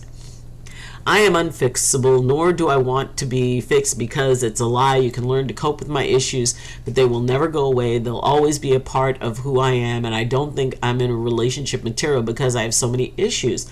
You know what, Asta? I really admire your clarity. And this is, I mean, this is as honest as it gets. And there is a wonderful kindness about it. And being able to be this honest, not just with yourself, but with others. I mean, you know, having relationships, like I said, we're pack animals, so we're wired to connect. When you can override that wiring and say, you know what? These are the cards I was dealt. This is the space I'm in. And this would not be healthy for someone to come into this. And I was watching a thing, and it was like about, there was some show where people would kind of walk into a space and talk and decide if they want to date. And the woman who, I mean, she was dressed kind of crazy and all this other stuff. And the guy came in, he's in a suit. And she asked him, you know, she said, how many kids do you have? And, you know, he had like a couple of kids. And she told him, she said, you know, you seem like a really nice guy. I'm not a nice girl. And I've done OnlyFans. And frankly, your mother should never see my Instagram. And she said, you know, your kids would suffer for it. Your career would suffer. And he kept saying, it's like, oh no, it'll be fine. It would be fine. And she said, no, it wouldn't. Because I know me. I dress the way I dress. I act the way I act. And, you know, you're a business person. People will know who and what I am. And that's going to reflect on you. Your kids are going to be hassled because of how I choose to live my life. And so she told him no. And he was, you could tell he was kind of disappointed, because my guess is that in his mind it was like, oh, I can tame this one. And she made it very clear he wasn't going to, because she had no desire to change. But she was, I really admired her honesty. And the fact she was thinking about his kids. She was thinking about him and his reputation. And when she said, you know, your mama can never look at my Instagram, it's like, okay.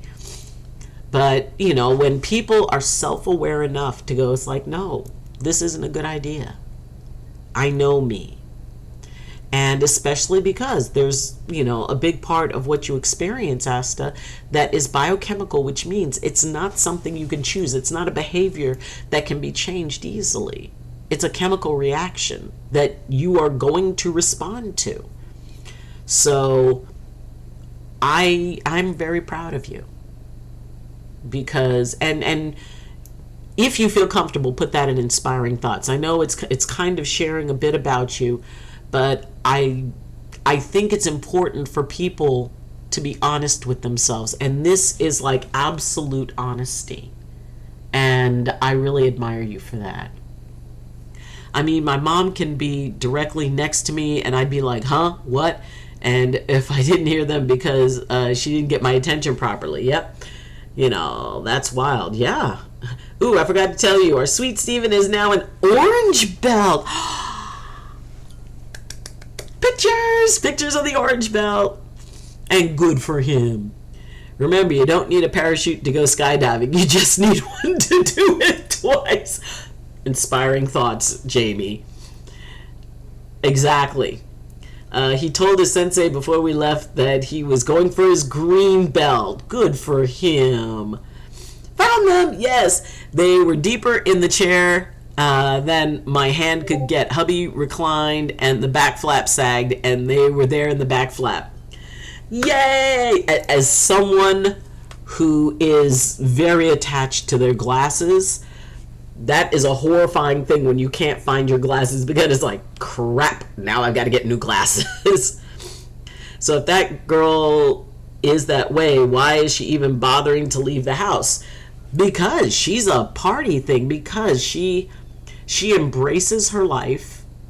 She apparently had an unbelievably high body count, as y'all young people put it, but she enjoys it. She likes being that wild child. She even admitted that in a way she kind of likes that shocked look that people give her. And, while she said that one day she might consider, changing to fit into a relationship, but she said at this point, she doesn't want to. She's happy the way she is. She's content. And at the point that she's ready, change will be based on her choice, not changing to fit into someone else's world.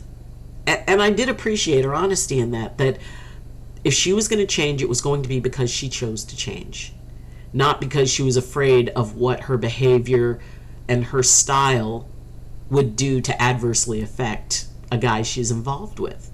And in that case, yeah, it's better to not get involved.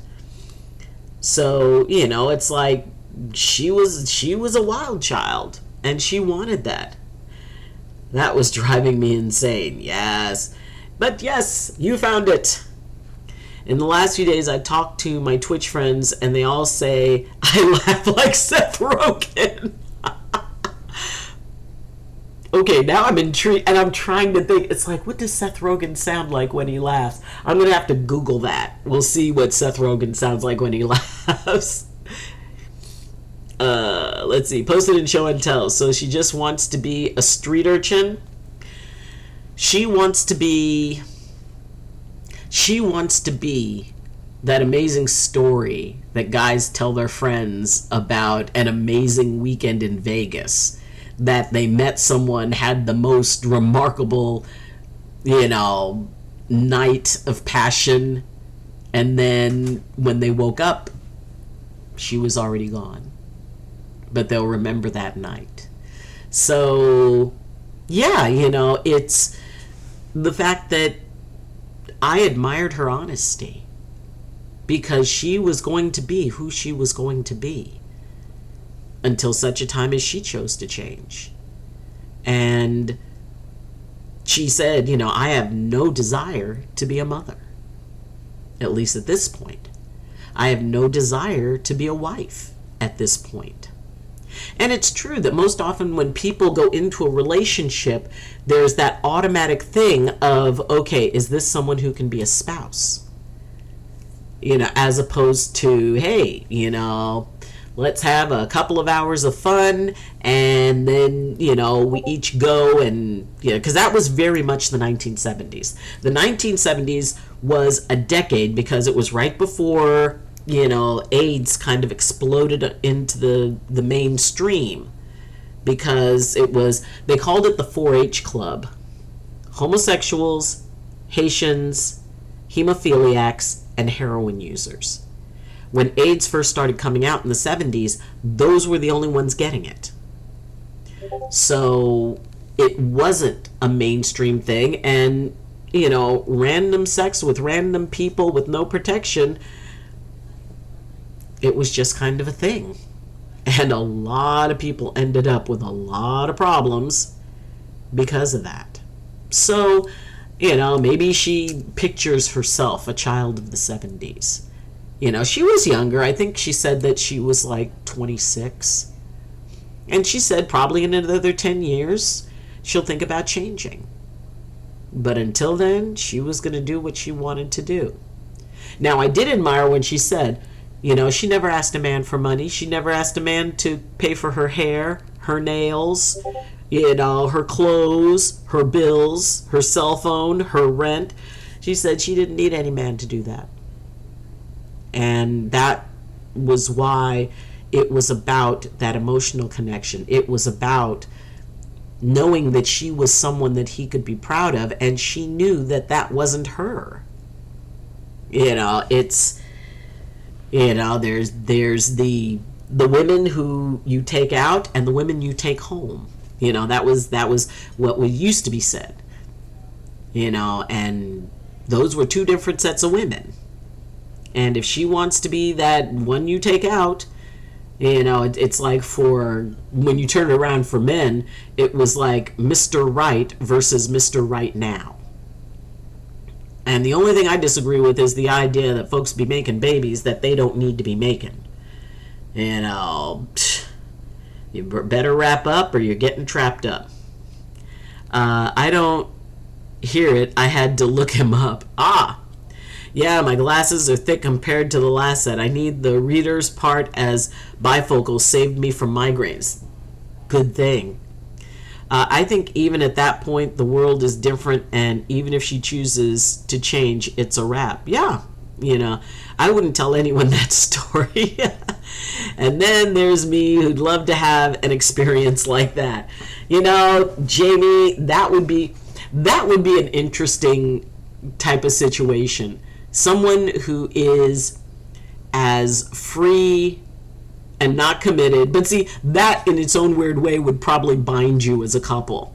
You as a couple would probably enjoy going places, and it's like, hey, want to see her Instagram? My girl does OnlyFans. It's like, I get for free what you have to pay $5 for. So, it really is, very much dependent on what each person feels that they can honestly give a relationship. And I would rather someone be honest with me and say, you know what? This is just casual. This is, you do what you want to do. We get together every once in a while, have some laughs, have some fun, Netflix and chill. But, nobody's getting breakfast at the house. Everybody's leaving. As soon as it's over, folks leave. And for some, that is a good relationship. It's a relationship without attachments, as opposed to romantic love, where, there's that idea of building a future together. And, that can be pretty tricky. Unless the socials are free 99. I put a bunch of my artsy photos up from the last few photo ops. Cool. Just loaded them up on to my phone. Raffle, I can see that with Jamie. Alrighty, to the Discord. Alrighty, let's see what's going on in the Discord. And I love your setup, Ladella. Fruity Leaf, newest art. That is very cool. Oh, that's neat. Okay, I like this. It's like, being able to, put those pieces and lay them in together. Ooh, that's neat, with all the eyes, the different types of eyes. Very cool.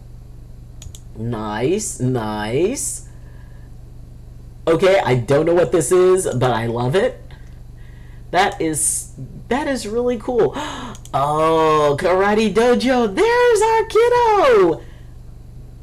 Orange belt. Oh. And you see like all the parents in the background. All the parents in the background taking the pictures. But that's very cool. Oh, Steven is getting so tall. He is just getting so very tall. And we've got some nature shots. Oh, I'm telling you, those of you who do like nature shots and things, you could sell those. There's a lot of places that, you can get a chance. It's like, people who used to sell like pictures that they take to magazines, which I don't even know if anybody reads a magazine anymore. But, travel magazines and stuff, or travel websites, they look for pictures that can, that they can use on their stream. Ooh, black and white. They look for pictures that they can use to, to be able to, promote what they want to promote. Ooh, detail. See, and that's the thing, when you get that detail in. That's very, very cool. Oh, and the shadows. Nice, nice, nice. See, that's very cool. Let's see. And we have our extra stuff, in inspiring thoughts, which is very cool. Let's see. Hey, I'm open with what I'm into, and my other half using other people is fine with me as long as they're honest with it. Exactly. If everybody's on the same sheet of music, if everybody, it's like, okay, for those who are in like poly relationships or open relationships, as long as everybody is in on it, as long as everybody, gets to sign on to it, it's not a bad thing. It's just different than most people do. And that's the thing, as long as everybody gets their vote. Little old boy beside him is like his best friend. Oh, that's so cute. I mean, relationships are very, very tricky. And unfortunately, or fortunately, it takes a lot of time to really figure out the reality of a person, because they're not going to show you. You don't see who somebody really is until some time has passed. It might be 3 months, it might be a year, it may be a couple of years, but at some point, everybody reveals who they truly are. And if somebody tells you that they're not good for you, believe them. Don't create a story where you disregard that, because they're telling you, nope, I would be such a bad choice. I mean, I was approached and I let them know. It's like, I would be the most horrible girlfriend you could possibly ever find. And he was like, well, no, because, I can talk to you and, and you listen and you're very compassionate and you're funny and you're pretty. And which I was like, oh, pshaw. I said, yeah, but I can't be available to you in the same way that another woman would. I've got work in the morning. I get up at 3. I head to work before the sun comes up. I don't get home till after the sun goes down. And if I'm involved in a play, I'm going to be late. I might have one night a week that I can spend with you. And if I do have random off time, I want to use it to relax, to do my laundry, to get my shopping done, to check my emails. I don't want to be on the phone going, so what are you doing? What are you doing? I would make a truly horrible girlfriend. And I am very honest about that. If somebody's retired, they need to go find a nice retired lady. Because, and with my acting, that is a priority for me. Streaming is a priority for me. And I knew that he could not understand that when he said, well, because I mentioned, it's like on weekends I live stream. And he goes, well, do you have to do that? Are you making enough money that it's worth it? I said, you know what? If I wasn't making a dime, it would still be worth it. I said, this is a very important community to me. And we've been through a lot together. And he couldn't understand why I would prioritize that. And even though we weren't even in a relationship yet, he was already having an issue with the fact that I didn't prioritize him. And it's like, well, that's just how it is. So it's best that you find somebody else. And I even said, I'm not the type of woman that guys ask out on dates. I'm the type of woman that guys ask about who they really want to ask out on a date. And I'm totally cool with that. I can be Guinan from, Star Trek The Next Generation. Somebody told me once that I would make a great bartender. I said no, because I'd be so stressed about trying to make the drink right, I wouldn't even be listening to what the person was saying. Let's see. Plus, with me, if I was ever lucky enough to land an OF girl, it might be... it'd be a middle finger up to the people that said I'd never get a hot girl. True. Lol, I hate people asking what you're doing every 10 minutes. Oh my god, yes. So, what are you doing? Okay, honest answer. Wishing I wasn't on the phone and was doing something else. You know, it's like, if you have a purpose in calling me, say it. Like, well, I just wanted to check in. I'm good. Talk to you later. You know, it's... I cannot be something I'm not. And I, at this point in my life, don't feel a need to change myself that drastically for someone else so that they feel that they've been prioritized and they can tell me all the things that they need from me, and it's like, that's not my job. Well, I feel safe when I'm around you. I said, well, I appreciate that, but that's not my job. That's yours. You can only make yourself safe.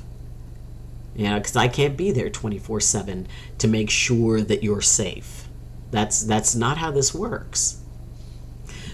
And yes, I have kind of a different perspective on that because of the fact that, you know, I did the marriage thing. I did the kids thing. So I'm different as opposed to some women who didn't have that. So, I mean, it's 6 of one, half a dozen of the other. I wish everybody, you know, the absolute best in whatever relationship they want. And may it be a relationship that is good for them. You know, but yes, Asta, I agree. It's like, so, what you doing? And then if I'm on the bus or something and I don't answer their text message for about 2 or 3 hours until I'm all done and, you know, taking care of all the things I need to take care of, you know, I don't want attitude. I don't want somebody going, it's like, well, I texted you. It's like, and I was busy. So for me, it's a lot easier just to, you know, let's not and say we didn't. You know, with you, it wouldn't be what you're doing. It would be what you're cooking. That is true. That is absolutely true. I'm not surprised.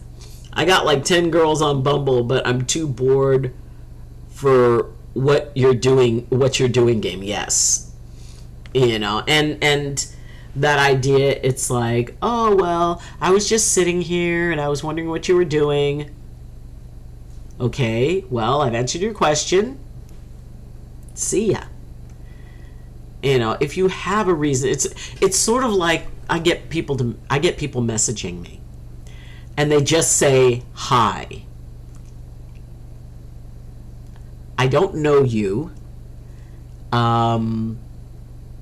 If you've got something to say to me, I suggest you say it, because otherwise, if you just say hi, I'm going to block you. Because that's usually the opening that scam artists do. Or oh my God, the one where, you know, they'll ask somebody will get on into my messages and ask a question like, oh, well, just wanted to make sure that we're meeting at 5:30. Or, oh, is this Daniel's phone? That was the most recent one. Is this Daniel's phone? It's like, no. Oh, I'm sorry, my assistant gave me the wrong number. I have had at least a dozen people who claim their assistant. And it's like, fire them. They suck. Oh, well, I'm sorry I interfered with your day. I hope you're having a good one. And report.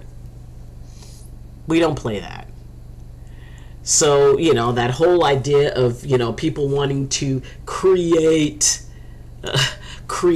a relationship. But it's like, and usually, a lot of times, it's like the ones on, like on Twitter, who will just say hi. In many cases, there's someone trying to sell me something. It's like, oh, well, and I go back to the profile, and if I see graphic artist, nope, not answering, nope. But, I mean, you really have to be comfortable with AutoMod. Why? Hi. Hi. Hey, I would always answer if you say hi. I have 0 girls and too busy with life. Yeah. Let's see.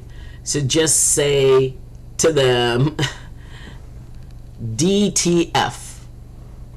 DTF. Okay, what's DTF? Okay, and Fruity Leaves. We got the squid. And well, they would disappear at that point, but tempted. I'm happy in my own skin. Did the marriage thing for a decade, have my 2 kids, and that's enough for me. Beyond that, if anything is going to happen, it'll happen organically. Ding, ding, ding. True that. Because I'm not looking for anything, and I've reached an age that I appreciate the genuine. True that. That is a tremendously healthy way to look at that. Because, it really is. You reach a certain point where it's like, okay, I've done the marriage thing, I've done the kid thing, and first off, the idea of starting over and raising somebody else's kids, it's like, no. I know how hard that job is. I don't want to start over now. And dealing with baby mama drama. No. And, you reach that point where you don't feel so, it's like, gotta find a spouse, gotta find a spouse, gotta find a spouse, gotta find a spouse. Everybody you cross path with, it's like, okay, could they be a spouse? Could they be a spouse? Could they be a spouse? Maybe, and maybe not. I mean, and like you, Dr. Haiku, I will not rule out that I might meet somebody who makes my toes curl up in my shoes, who brings a blush up into my cheeks, who I feel safe with. And the thing is, we're going to be friends for a while. We're going to get to know each other. It's not about, oh, I meet you, and in the back of my mind, I'm sizing you up to be a spouse. No. How about we be friends first? We hang out when we can, and it's like, oh, hey, this movie's playing. Did you want to go see it? Oh, okay, well, here's my free night, and yeah, that would be a lot of fun. Or, hey, there's a new play in town. Oh, okay. We go Dutch. If a guy is all bent out of shape about the idea that he's going to pay for me, no, I pay. It's like, you know what? How about you take the show, and I'll pay for the coffee and snacks afterwards. It's not going to be about, oh, well, I'm the guy and I'm supposed to pay. It's like, dude, I make my own money. We just move forward from there. Down to fudge. Okay. But, I mean, hey, if you're honest about that, I had some random person on Twitter DM me if I was interested in their work. They made PFPS and stuff. And I was like, no, I'm Brome AF. I got €2 in my bank account, and they still sent me their portfolio. Yeah. I'm old and broken. Just leave me the F alone. That's my main reaction. You know what, Asta? You do you. Absolutely 100%. Because that is honest. It's being in integrity. And for me, I don't like the idea that, someone is already trying to fit me into a box that they don't have the right to. More matcha. Actually, this is one of those containers that you do the overnight oats. But it's like, oh, I can fit my matcha in there. Da, da, da, da, da, da. Have I mentioned I love matcha? Now, what I really need to do is get me some sugar-free whipped cream. And then I can do the whipped cream on the top. Ah, yes, that would be awesome sauce. So, whether or not, it's like if we're in a relationship or are we just calling it one? And if we're just calling it one, why? What is it that we feel that gives to us? What do we feel that, it will lead to? And in some cases, people are just, once you actually get to know somebody and they stop trying to impress and they just become who they really are, then it's like, okay, well, this is, what you see is what you get. And being able to decide whether or not that is legitimately what you want. Because sometimes it is all about us and what we want. What do we want out of life? What is the short-term gain and the long-term gain we're looking for? Are we looking for, from a heterosexual female perspective, am I looking for Mr. Right or am I looking for Mr. Right now? But for me, it's more of, hey, I just look for somebody I can hang out with, who is interested in theater but also enjoys video games, who, is around my age, not with a whole bunch of child baby mama drama. And I'm sorry, if he has more than 3 kids by 2 or more mothers, nah. And it may be unfair. In my mind, it has to do with that sense of responsibility. And I know someone who has like 5 kids by 3 different guys, and wants like a high quality guy in her life, one who makes like, millions of dollars a year and drives a fancy car and goes to fancy events, and they think they'll have them dripping in jewelry and they can sit back and do absolutely nothing. It's like, nah, because you're not the type of woman that a man like that wants on his arm. So it's very complicated. And whether they're friend relationships, whether they're work relationships, whether they're romantic relationships or family relationships, no matter what, it's going to be complicated.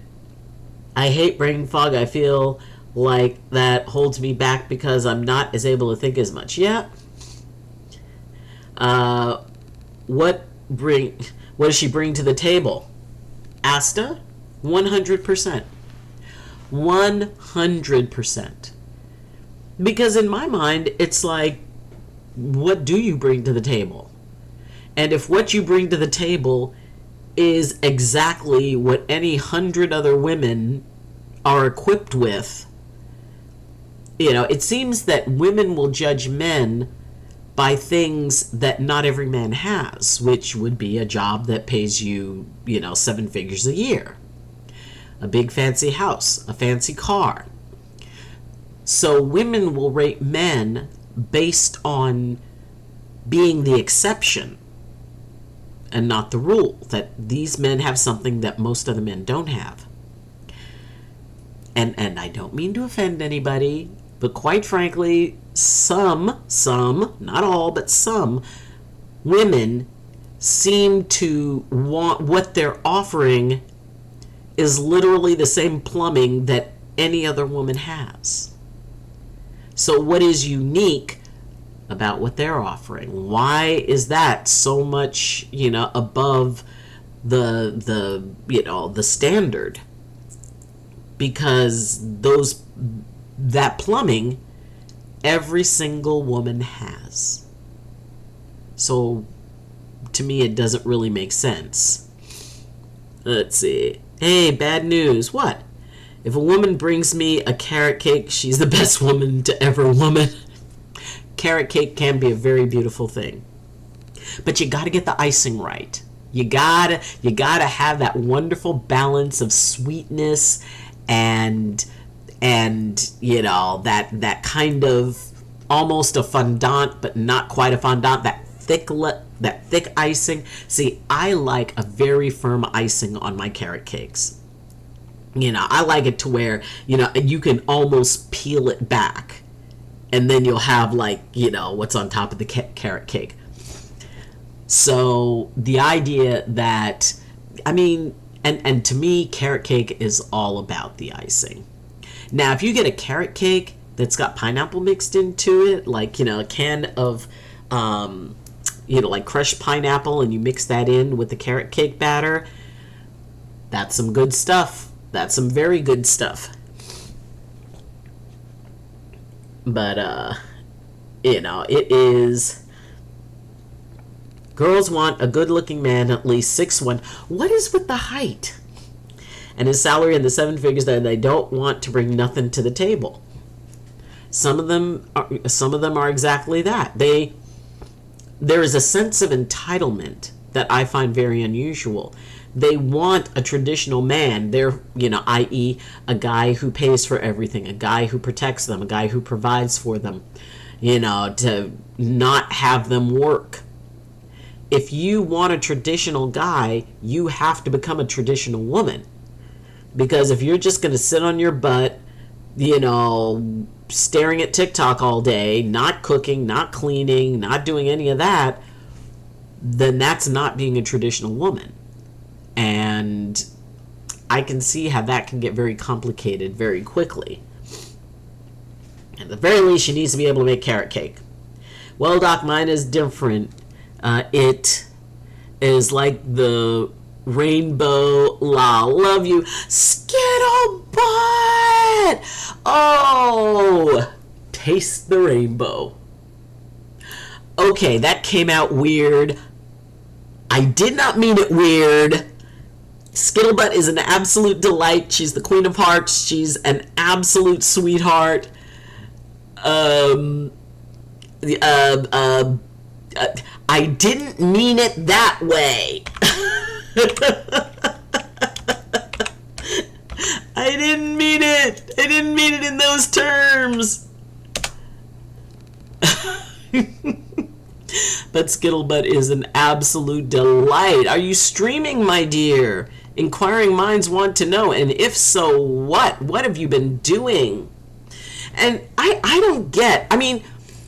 I could understand the whole 6'1" thing if a woman is really on the tall side. I'm short. I'm very short.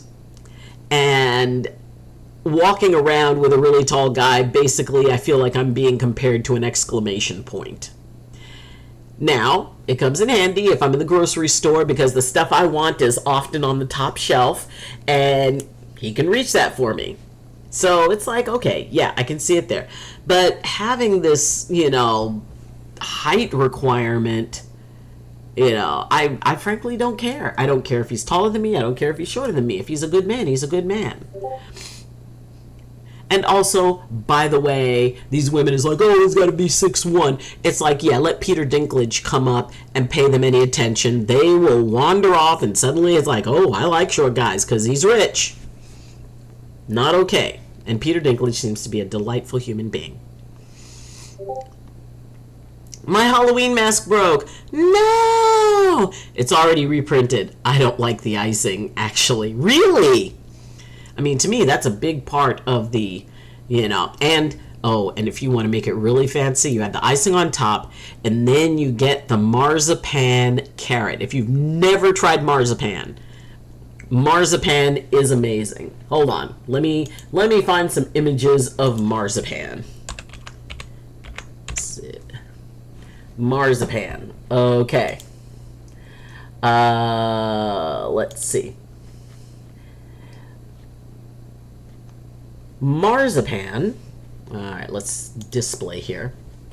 It is a very thick sort of, it's sort of like a dough, but it's not.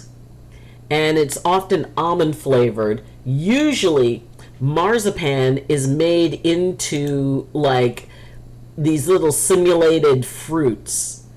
And I love those, but I would sit and eat like a bunch of marzipan. Have it chocolate covered. But it's basically it's almost a paste. And like I said, usually it's made to look like fruit, because all of that is like marzipan fruit. I love marzipan. And so the idea, you get like a little marzipan carrot, put it on top of the piece of the carrot cake. Yes. Let's see. And we all we ask for is booze, but where's the ones in the wrong? But we're the ones in the wrong. Hey, Alex, to the stars. I can never date someone 6 feet. My best friend is 6 feet, and they're impossible to hug, and my neck hurts looking at him. Oh, awesome. Clip it. Clip my awkward moments. Hi, Dr. Aiku. My idea of a good woman is pretty and kind and Jesus-loving woman. I love a woman with a great personality, funny and kind. Yeah, And these are the things I think that where, that idea or the belief that all men look for is the physical, which in talking with a lot of men in a lot of different age ranges, I don't think that's the exception. That idea of the arm candy, the trophy wife. The whole thing around the trophy wife has so faded because ultimately that person is gravity will kick in, age will kick in, and they can do everything they can to keep appearing younger, but every year it gets harder and harder. And ultimately, that person is going to see you. See, which is why I never understood the whole thing with filters and, the 18 layers of makeup and the lingerie that pushes things up and separates and enhances and all this other stuff. Because at some point, that person is going to see you without any of that. And do you think that they will be ready to see you with that? Let's see. I'm not going to lie. I think by now I've definitely tasted the rainbow. I am. I also did ESO. What's ESO? I burnt my hand again. No! I've always dated tall men. Well, you're pretty tall too. My first boyfriend in high school was 6'9". My first husband was 7. Oops, 7 feet. 7 inches. I was going to say, well, you go, Skittlebutt. Oh my God, that reminds me of a joke where a woman, goes up to a guy in the bar and she says, so, how big are you? And he looked at her slightly confused and he said, well, I'm 6'1". And she kind of sidles up to him and says, no, I mean like in bed. He looked at her more confused. He goes, well, I'm still 6'1", but this way. I love that joke. Osteria! Oh my goodness, it's been a hot minute. How are you, my dear? I think we have lived times of change for some time now. Men have harder times on dating markets because women have started work and have worked a long time, so the financial side standards have risen very much. And I think it's quite good that women can go to work now if they want, but back in the 50s, men were the ones who fed the family, but nowadays, even in median income families with children, both parents need to work because it is very expensive. Why are bakers always broke? Because they need that dough. Yes. Look in general. Wait, no, my bestie is 6'1", I'm 5'2". But what I wanted to say, I think, is more about that is good women, that women have caught men in the job market but haven't adapted, or have left little behind too. You're 6'5". Cool. Wow. I'm like 5'5". I'm 5. You're 5'6". See, Skittle, you come across. I mean, I was thinking that you were like at least 5'10", and that was just by like, you sitting in the chair. I mean, granted, I don't think I've actually ever seen you with someone else. So, I mean, you just appeared like I said, I always kind of guessed you were 5'10". I'm good as always. How are you? Oh, doing okay, and even a little better now that you're here. Well, I guess I'm done with Girl Scouts. Oh, that money issue did not get resolved. I sent you pics with mask. Alrighty. Off to the Discord. Hold on. Off to Discord. Gaming Duck, Skittlebutt. Oh, Lord. What is it? Oh. Taste the rainbow.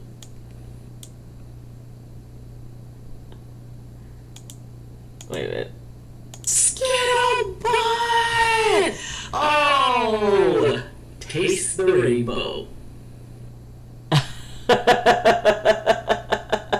Well, at least you didn't include the, it's like, no, that's not what I meant. That's not what I meant. That's not what I meant. It really is funny when people, it's like, I don't get jokes. There's a lot of jokes I don't get. I don't get all the initials. And when people, they'll say something, and I'll say something, and they're like, I can't believe she said that, and I will have no clue what's going on. It's like, what? Yes, and I am talking about Jay and apple fritters. We will not talk about the apple fritters. You're 5'9", Skittlebutt. I mean, like, Skittles and butt. It's lower than what they had proposed, but it's still really high. Next year, the dues go up to $45 for girls and $35 for adults. Then, in the next registration year, it's going to be $65 for girls. I can't do it, Doc. You know what? I mean, you have to be real, and you have to be authentic. And, sometimes if something is going on that you don't agree with, you got to take a stand. My heart is absolutely breaking. No, I get it. Because it does come down to being there for these young ladies in, one of their most formative times, when girls need someone who can be a good role model. And the fact that because of finances, that's being mucked with.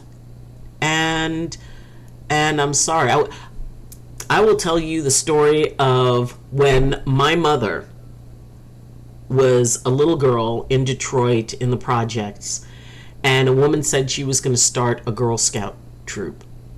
And so all the girls, they collected pop bottles, they did all the things because they had to pay a certain amount to get their uniform. And they worked really hard because, this was like back in the late 1930s, early 1940s. And, you didn't ask your parents for money.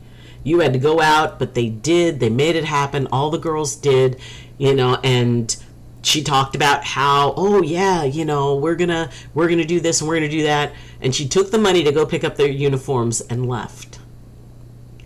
And that broke my mother's heart so much, that this woman who they trusted with, the money that they were able to gather up together, and she ran off with it. She said that at that time she swore if she ever had daughters, she was going to be a scout leader and she was going to do it right and she would protect her girls. And She had 2 daughters, and she was involved in, her and my dad were both involved in Boy Scouts, and my mom became a Girl Scout leader. And she had never done it before. She had never been a Girl Scout, but she had been in the military. She had been a sergeant in the Air Force. And she figured there's no difference. Not really. And she ran her troop like a tight ship. And I mean, we would go to events, and I know that it was like back in the day, you know, you would have your troop flag, and then you would have, like, you know, you get ribbons at events. Our flags always had the most ribbons because, you know, we did the, you know, the competitions and, you know, knot tying and orienteering and all that other stuff. When we came into an event, it was like we were in our uniforms. We were crisp. We were just marching in, and, you know, everybody had their banners with the badges on it, and whatever it was that was the badge competition, we won. And, you know, and it is. And I'm sorry that this is hard. And you were in their lives for the time that you were. I mean, if this is the end of one chapter and the beginning of another, you were there during the time that they needed you. You were there to make an impression. The seeds you planted within them about confidence and about empowerment and about making good choices. You gave them what you were meant to give them during the time you were meant to give them that. So, you know, you can regret not being around them, but don't think for a minute that you didn't do exactly what you were meant to do and meant to be in their lives for that amount of time. I mean, at the end of this week, we're going to be choosing new routes. And I've had the bus route that I've had for a while. I know the kids. I know the parents. We're all comfortable with each other. And if somebody else picks that route, I've got to say goodbye to 70 kids who I have become close to, you know, and who I was there to encourage. And I felt kind of, you know, I mean, it could be that I keep that route and maybe not. And I had to accept that if somebody else picked that route, then there were different kids that I was meant to interact with. And it is what it is. So, you know, and you have every right to grieve this. Every right. And you know, you will go through your grieving process, and that's okay. And then, you know, you'll see what happens. You'll make a choice. You'll make that decision. And then you'll move forward without hesitation. Closing one door and opening another. What was that? The line from the song Closing Time.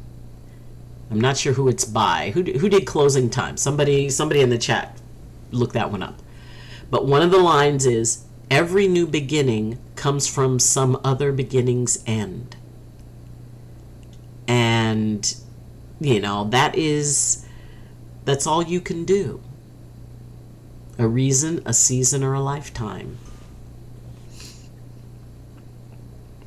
Let's see.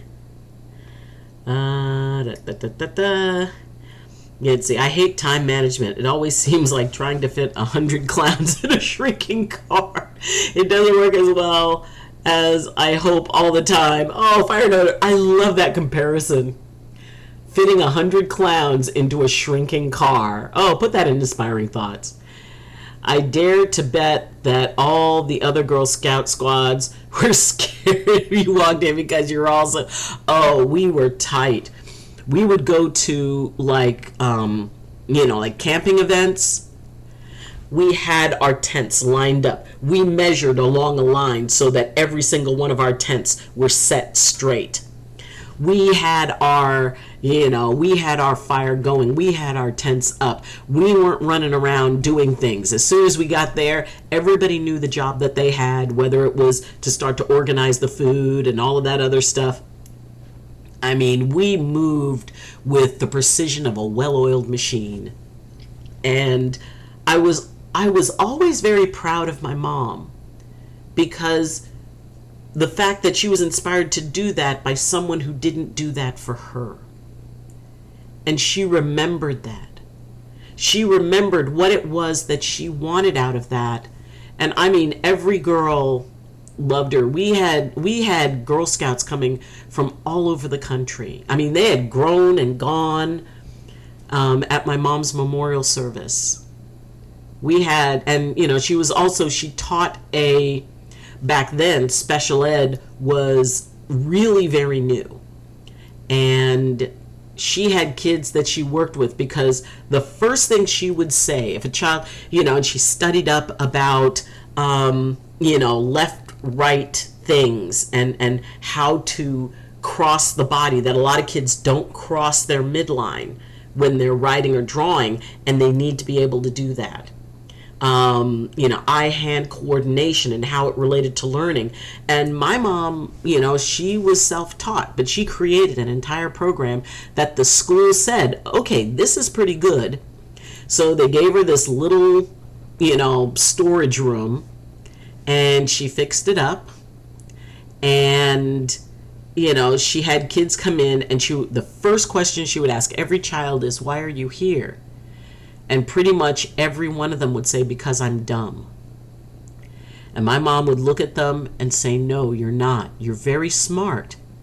It's just you have a special way that you learn, and the teacher doesn't know that. So we're going to help your teacher understand the special way you learn, and we're going to see if we can help you learn in more ways. And, she was so patient. She was so kind. And I mean, quite honestly, there were times that I was jealous, because it seemed like my parents were much more gentle and kind and understanding with other kids. And it's like, hey, how come we don't get this? And both my parents would say, because you're our children. We know you were raised better. Like, okay, fair enough. But, it was about my mom fulfilling a promise that she made back in the 1940s. And after she passed, so many, Girl Scouts and a bunch of kids who had been in her class, they came forward. I mean, the place was packed, because they all wanted to get up and say the impact that my mom had in their lives. And in my heart, I know she was there, and I know she was smiling, and maybe a little bit embarrassed at the idea that, they were being so complimentary of her, because she would always say, I just did what I believed was right. That doesn't deserve a parade. But she actually did deserve a parade, so. But anyway, that idea about what it is that we can do. And for her, since she had no idea about what it meant to be a Girl Scout leader, she defaulted to an Air Force sergeant. The discipline, it's like, if she gave an instruction, it's like for the cookie sales, we were told the cookie sales started at a particular time. You could not sell cookies before that time, because there were like competitions. Everybody had to wait until this particular time to start selling their cookies. And one girl's dad took her out and started selling cookies before that. And my mom said, fine, she will not count towards, she's now barred from the competition. And her dad, this girl's dad, came up and he wanted to, and she said, were you aware of the rules? Well, yeah. And she goes, you broke the rules. You're the one who put your daughter in this situation. I didn't do it. You chose this. Well, you act like you're in the military. She goes, I was an Air Force sergeant. So yeah, I run this like the military. You broke the rules, and he decided he was going to get feisty, which was a very bad idea. Because, I mean, and this was a grown man. His mother brought him to our house. And, you know, when we opened the door, this guy is standing there looking completely embarrassed. His mother is screaming at him. Now, he's a grown man with his own daughter. How dare you disrespect Mrs. Augustine like that? And I mean, she yelled at him and made him apologize to my mother. And, you know, and my mom was very gracious about it. She goes, well, I can understand, but the rules are there for a reason. And after that, believe me, he followed the rules. But, you know, Ben Folds, yes. Is that not called Jubilee? Yeah, the scouting Jubilee. It's like, never was in Girl Scouts. Yep, could have been nice. Maybe if I had a girl one day, if she wants to join. Yeah, just be careful. They will suck you into, you know, the biggest scouting lie that they ever tell to parents they want to get to volunteer is, oh, it's only an hour a week and all the parents will help. Lie, lie, lie. Don't fall for it. You know, it is, you know, but it is about realizing that we are all in each other's lives. I mean, you guys are in each other's lives in this moment, in this space, for a particular reason. And part of it is sharing. Part of it is listening. Part of it is, you know, just giving someone kind of a safe space to be able to talk about some of the things that are kind of weighing on them that maybe not everybody understands. You know, if somebody says, you know, it's like, oh, you know, I played this game and I lost. Or, you know, I was painting a miniature and part of it got messed up and I was very upset. There's a lot of people who would say, look, it's not that big a deal. It's only a game. Why are you getting upset over it? It's like, well, because if it matters to you, it matters. And if it's upsetting to you, it's upsetting. Nobody can decide for someone else what is it that their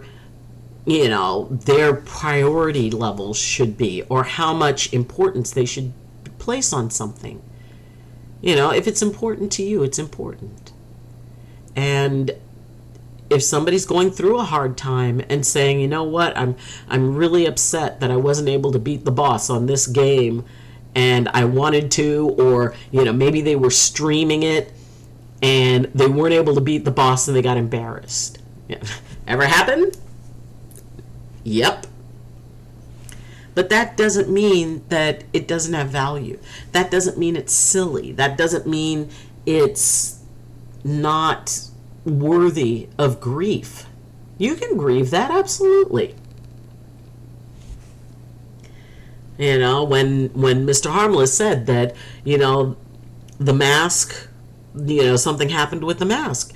It's like, well, that matters. And being able to provide a safe space for that, because not many do.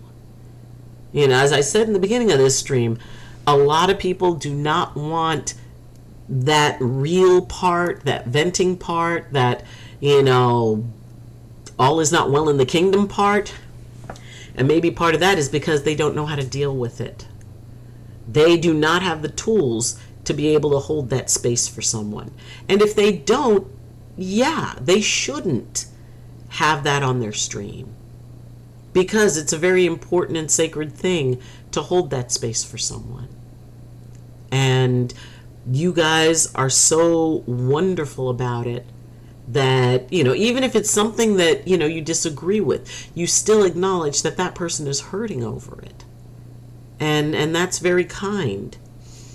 I'm just Batmab. Batman. Here you can't do that easily. Now you need a paper from the Ministry of Justice to prove that you have a blank criminal history.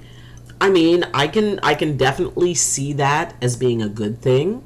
If you're going to have somebody who is working around children or whatever, yeah, we want to know that, everything is checked and above the board and there's no surprises. And I mean, in any huge organization, there's always going to be those who fall through the cracks and maybe sneak their way in. And, and I'm glad that, the Ministry of Justice is involved. And usually there's background checks. I mean, it wasn't that way back in the 70s.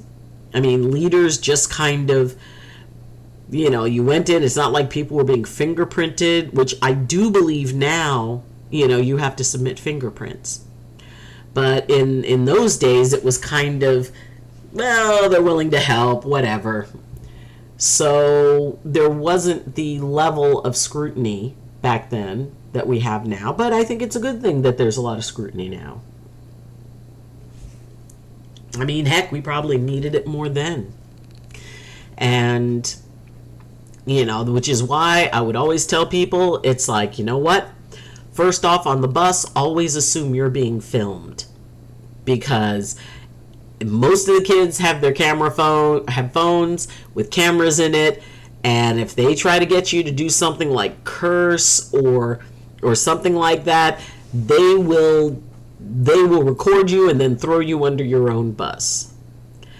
So, it's being able to just keep your nose clean, do what you need to do not get too friendly, but at the same, you can be friendly, but don't get too friendly, because you don't need them telling you stuff that you're going to have to report because you're a required reporter.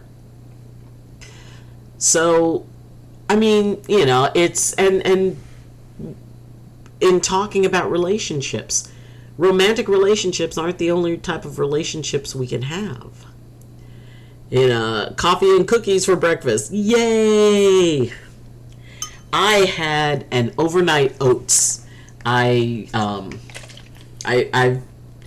trying to get more, get a more balanced diet.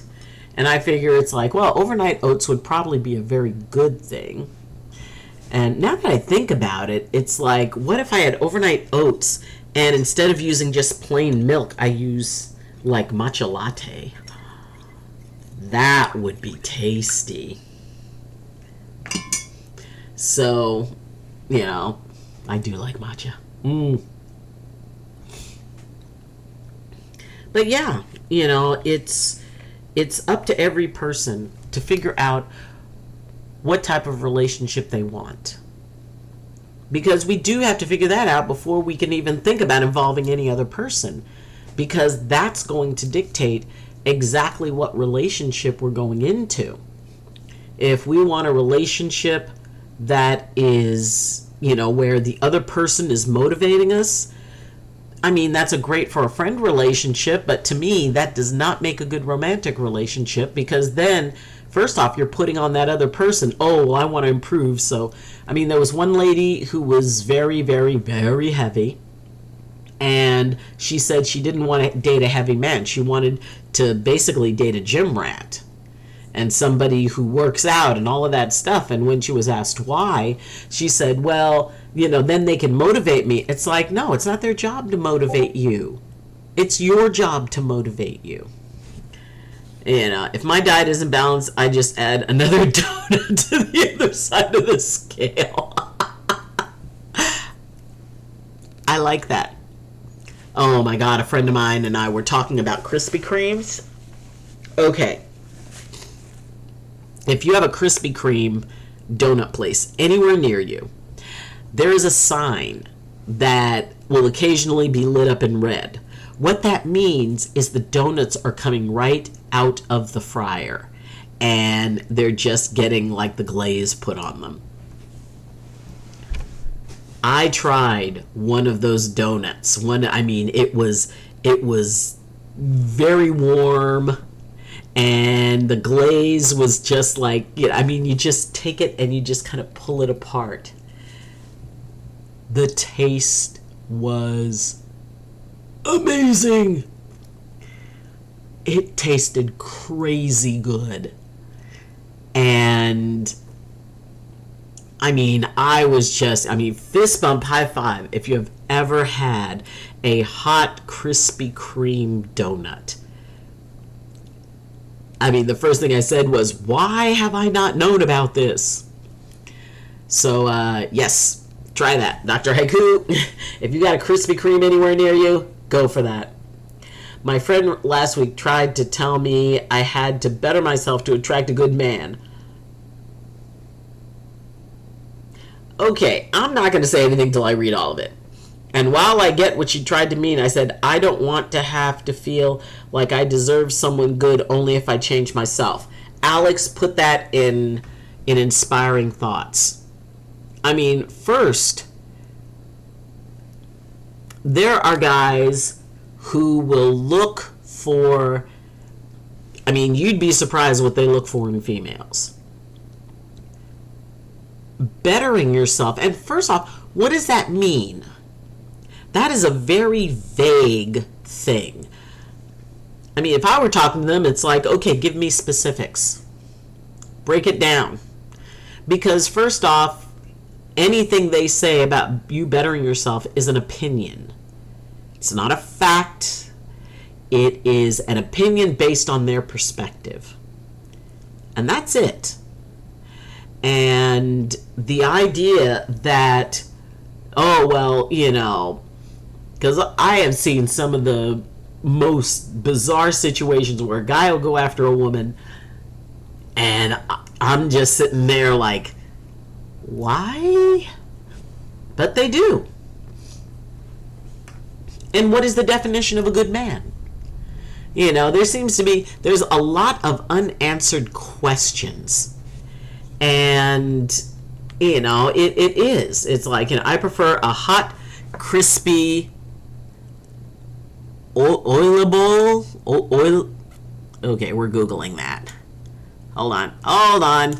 We gotta Google that. I have no idea what that word means. Hold on. Okay. Donuts. Images. Oh, it looks almost like a, it looks, a little, it's like a donut hole, but it does look almost like a beignet. It makes me think it's like this is like a beignet plate, because it is basically fried dough with powdered sugar on it. So this looks like, in New Orleans, Nolans. Oh, beignets and cafe au lait at Cafe du Monde. But yeah, this looks a lot like beignets, which is, okay, hold on. Let me,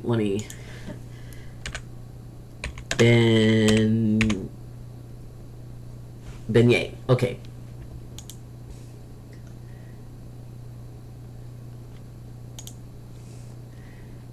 So, it's...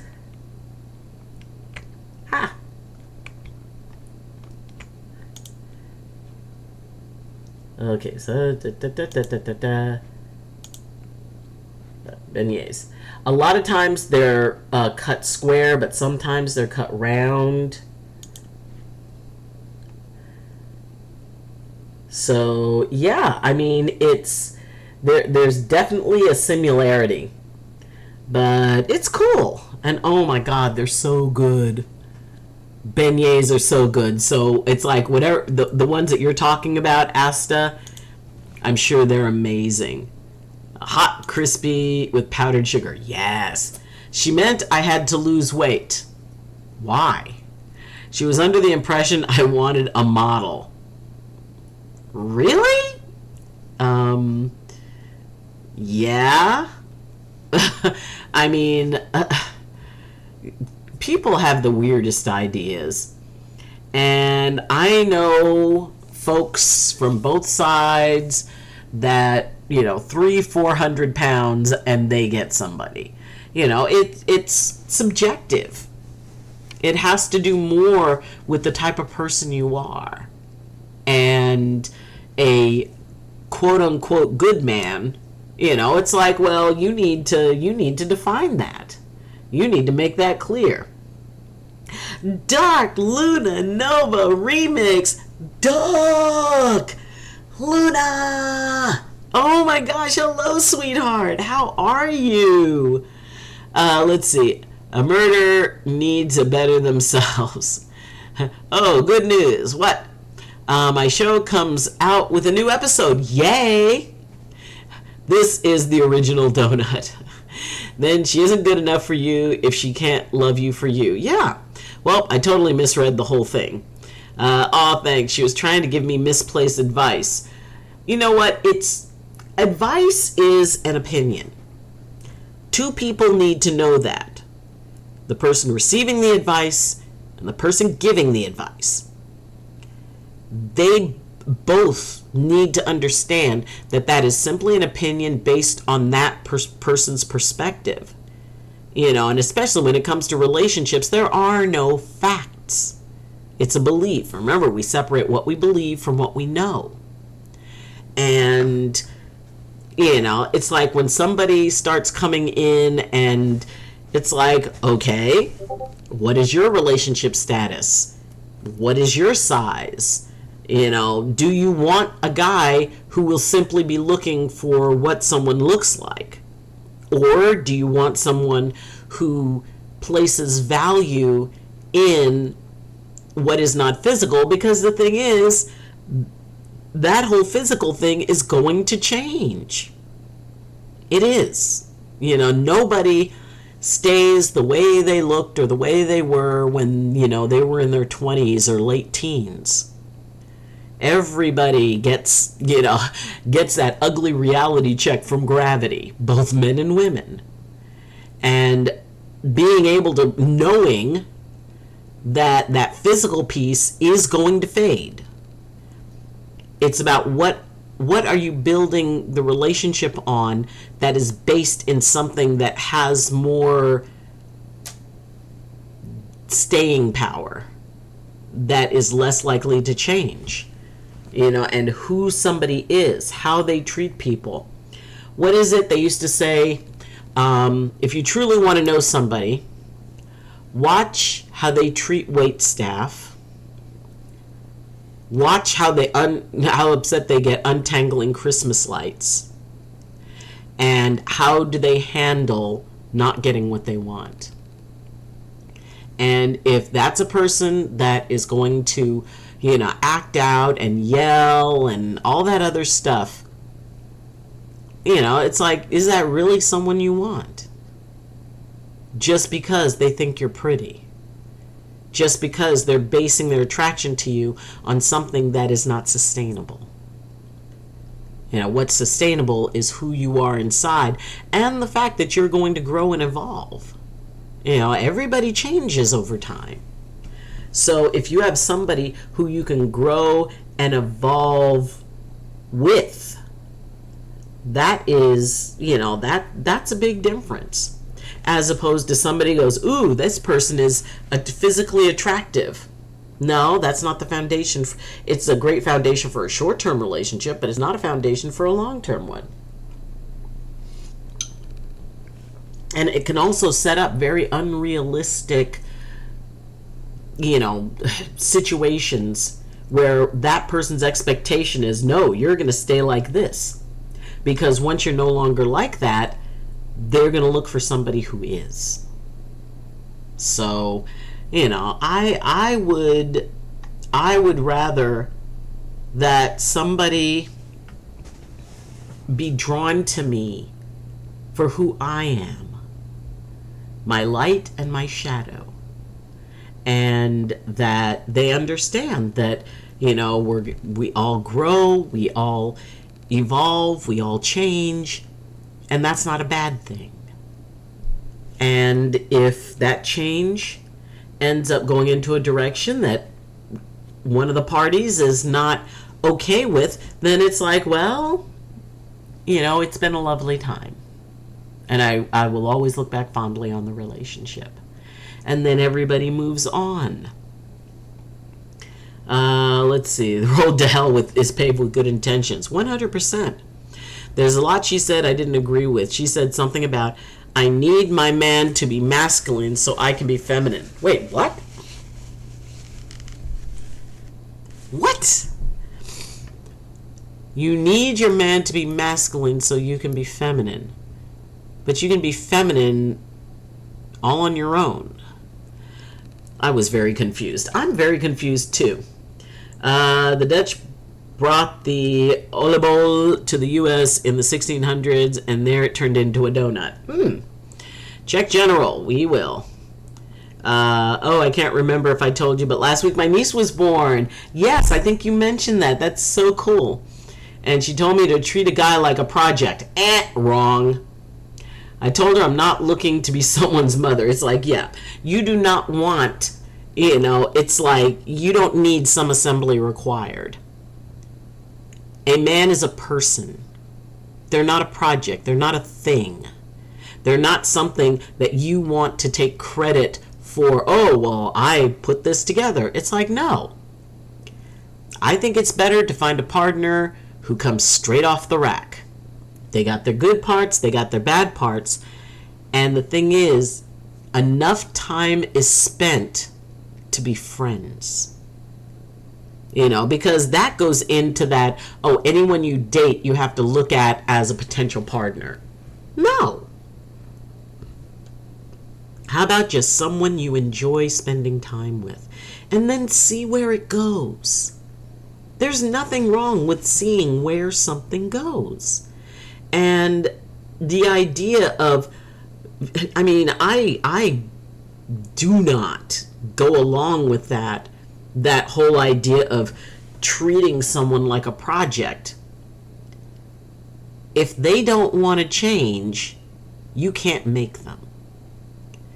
If you cannot accept them for exactly who they are, and yes, there are times when if you accept someone, well, then they want to be better. They want to change. They want to evolve. But you can't make anybody do that. You can't manipulate them into doing that. And I think it's very unfair.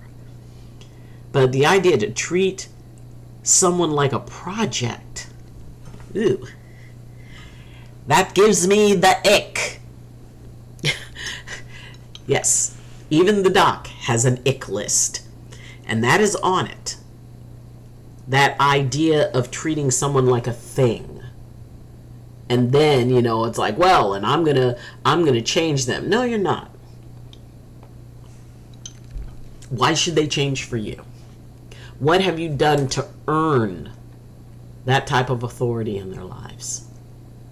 And if the answer to that is nothing, well, then I don't think that relationship is really meant to be that. It's, and you don't want to be someone's mother. Amen, Doc. I wasn't going to spend time arguing with that is true, or waste my time like that. Ding, ding, ding. Very good.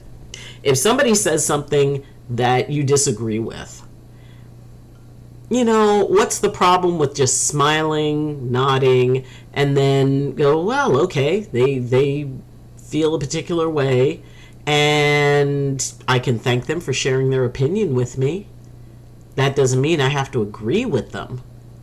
But it's like, well, they've given me a perspective. They've given me additional information. If it's something that I really consider worth it, you can look up stuff later. But the idea that, it doesn't hurt just to, it's like, oh, okay, well, that's interesting. Thank you for sharing that with me. I think that the idea of granting everybody humanity. Humanity means sometimes there's going to be something hurtful said. Sometimes there's going to be something hurtful done. Sometimes it's us, sometimes it's the other person. Everybody carries both light and shadow. And the idea that it's about working through these moments, saying, okay, we're not on the same sheet of music, but how about we work on that? How about we figure out what's the happy medium for what we're going through right now? And that's a wonderful way to be able to use conflict to actually create a much deeper and more connected relationship. As opposed to, well, you need to change for me. No, I don't think I do. I don't think I do. Gotta lay down, have a migraine. Oh, Asta, I'm so sorry you have a migraine. And, you take care of you, my dear, and rest well. And I hope when you wake up that migraine is gone just a little teeny tiny bit, if not totally gone. Much love, my dear. Thank you so much for being here and for hanging out with us. But you go take care of you, okay? So, that idea that, we don't need to immediately go into that place of, well, if I'm not with somebody, then there's something wrong with me. I'm not saying that there isn't. Or maybe there's stuff that you can work on. Maybe it's like, well, I do have a tendency to talk a lot. Maybe if I work on asking more questions and inviting other people to talk, maybe that'll balance it out. Because there's always a chance that, we could improve ourselves. If we notice it's like, well, sometimes people seem to not like that I correct them all the time. So maybe I can try not to do that. Maybe I can pick what it is that I correct someone over and just go, oh, okay, well,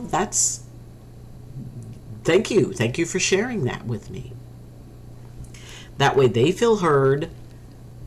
You don't have to subscribe to anything that you don't want to. And, and everybody gets to walk away feeling good. But if we choose every battle, somebody says something and you immediately jump on them, and even if it's something that doesn't matter, the best kind of car or the best pizza in town, or it's like Pokemon versus Digimon. It's amazing the types of things people can decide that that's the hill they want to die on. And it shouldn't be every hill. If, in figuring out, okay, first off, I know I'm not going to change their mind. Second, I know they're not going to change my mind. Third, it's going to take a lot of energy for me to stand here and argue about this. Isn't there anything I would enjoy doing more than standing here and arguing with someone who's not going to change their mind? Pick your battles. You can just say, well, okay, cool, and move on. As opposed to, I need to be right, and I need them to understand I'm right. Which can be an absolute nail in the coffin for relationships. If you have a tendency where you need to be right, relationships are not for you. That is not a positive type of mindset to get involved with.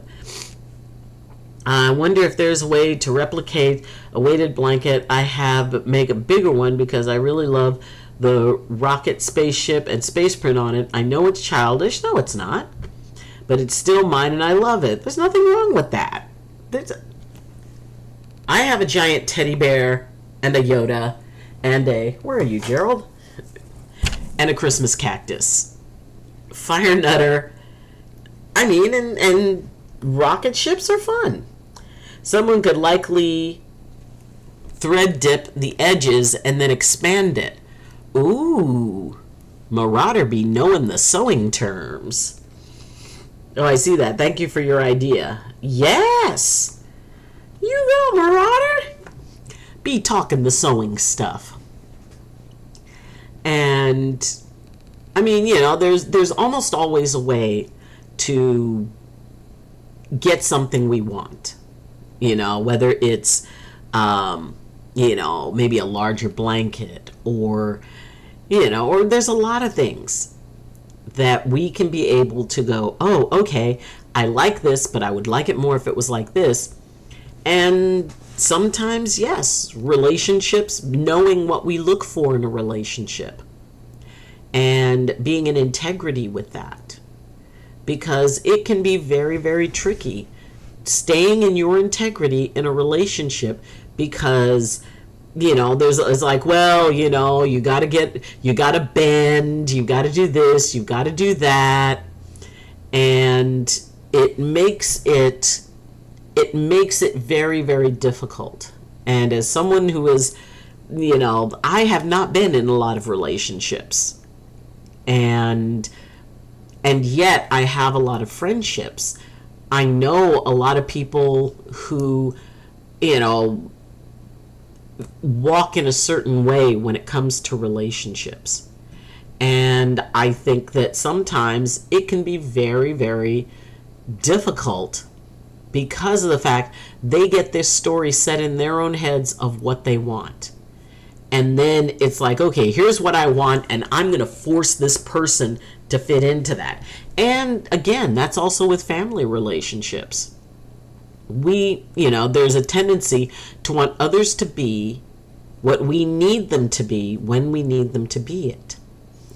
And not everybody's going to be able to do that. Not everybody has the tools, whether it's romantic, family, work, whatever.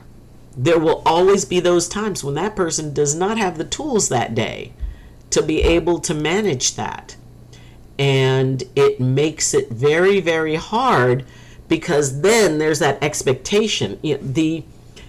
As far as I'm concerned, the biggest monkey wrench that can get thrown into any relationship is when one person sets up an expectation and the other person does not meet it. Unmet expectations can absolutely bury an otherwise good relationship.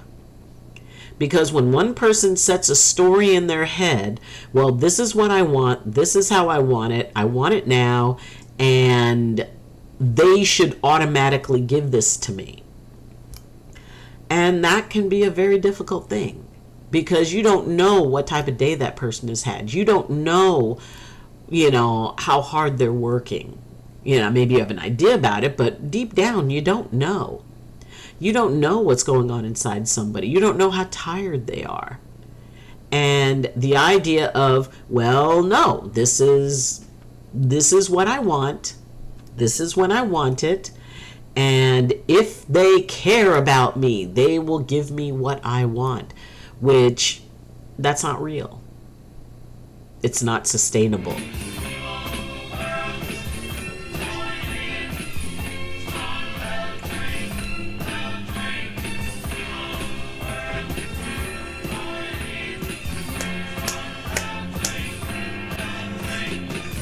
And Dan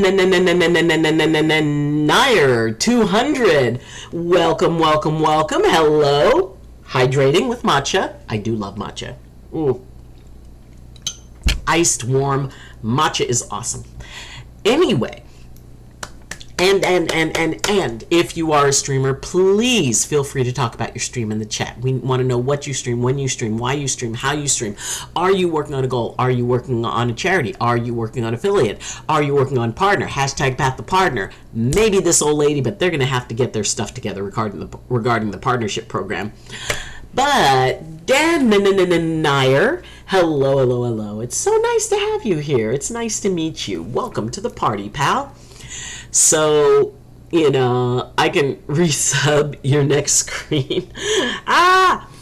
So, yeah, that idea that people are just going to be themselves. And let's see. I feel like I'm torn. I want to be authentic, not just think about, oh, woe is me, but at the same time, it all I can think of in the moment, and I don't want to dramatize myself, especially when I'm trying to think positively best I can while having the balance and authentic side to be allowed. You know what? That is something that a lot of people struggle with. I think authenticity is one of the things that we struggle with most, because sometimes we're not even sure what that means. Who is our authentic self? Who are we when we're not bouncing off of other people? Who are we when we're alone? And do we like that person we are when we're alone? And it can be very challenging. And it's like, I want to be the real me, and in many cases people get told, it's like, well, you're being a bit too much. Which is why here, when people talk about stuff and they discuss the reality of what it is that they're going through, again, from the perspective that they do have their answer inside of them. They just need the right questions to reach it, and they need a chance to kind of talk it out a little bit and be able to, to allow themselves the learning process, the growth process. And it can be very, very, very tough. And it's kind of a balancing act. And it also has a lot to do with how you're feeling in any given moment. I mean, maybe on one day you're feeling, hey, I got this, I can be this, I can be that, I can be anything. And then on a different day, maybe it's a harder day. And it's like, what? All I can do is survive. And we all experience those days. So who we are authentically, that's an ever-moving goalpost, because who we are is based on what we're going through in that moment. And who we truly are, like at our core self, that's also an ever-moving goalpost, because who you are is based on your life experience, and every single day you have new life experiences. When you wake up, you're at the top of your personal evolutionary scale. You are the ultimate you that exists. And by the time you put your head on your pillow that night, you are going to be more based on the things that happened that day. So, that ultimate expression of yourself, it's always going to be something that you're going to be working toward. And if you can be okay with just being the best person you can be in that moment, understand that not every moment's going to be your best moment. But to be able to have as much compassion for yourself as you would for somebody else who is going through a tough time. Because sometimes the one that we are the least compassionate with is ourselves, because of whatever story we attach to it. Like, well, I should know better. Why? You know better by messing up and then facing the consequences for it and going, oh, okay, now I know why I shouldn't react in that particular way. And it can be tricky. And it can be rough. And yes, you're always going to have other people's opinions on what that expression should be. What is your best self? And can it be sustained? Which I think, not all the time, no. Who you are in any given moment, that just means that's the best you that you can be in that moment. And like I said, some moments are better than others. But being able to acknowledge, for today, this is the best I can be, and have that be good enough, and to be proud of yourself for that. And maybe by the end of the day, you go, well, I may not have been the me that I would have liked to have been looking back, because hindsight is 2020. And I was the best me that I knew how to be through the entire day. That's enough. That's good enough. You are good enough. You exactly as you are, with all the light and all the shadow within you, because everybody has both. Everybody gets scared. Everybody gets egotistical every once in a while. Everybody can be loving to somebody. Everybody can dream of something better. And yeah, sometimes those dreams are hard. But just because something's hard doesn't mean it's impossible. If you give what you want enough time and be an active participant in it, you don't sit back and wait for it to be handed to you. It's like, okay, each day, if there is something I want, let's say you want to take a trip somewhere. What can I do each day that can lead me to that? Well, maybe saving up your money, maybe not going to Starbucks that day. It's like, well, if I don't go to Starbucks that day, that's another $8 that I can, put towards my travel fund. I can bypass something I want now for something I want later. And maybe you reach that point, you save up all your stuff, and then you think, wow, you know what? I think I'd actually rather do this other thing than do that. It's okay to change your mind. It's okay to decide that, you know what? I can if it was my plan, then I can change it. If I put restriction on myself, oh, well, I want to do this thing by this time. If you're the one who decided it, you can change it. And it is as simple as that. And it is about letting yourself off the hook when it's not one of your better days. Because even if it was your worst day possible, you were still doing the best you could do with the tools that you had in that moment. It is. I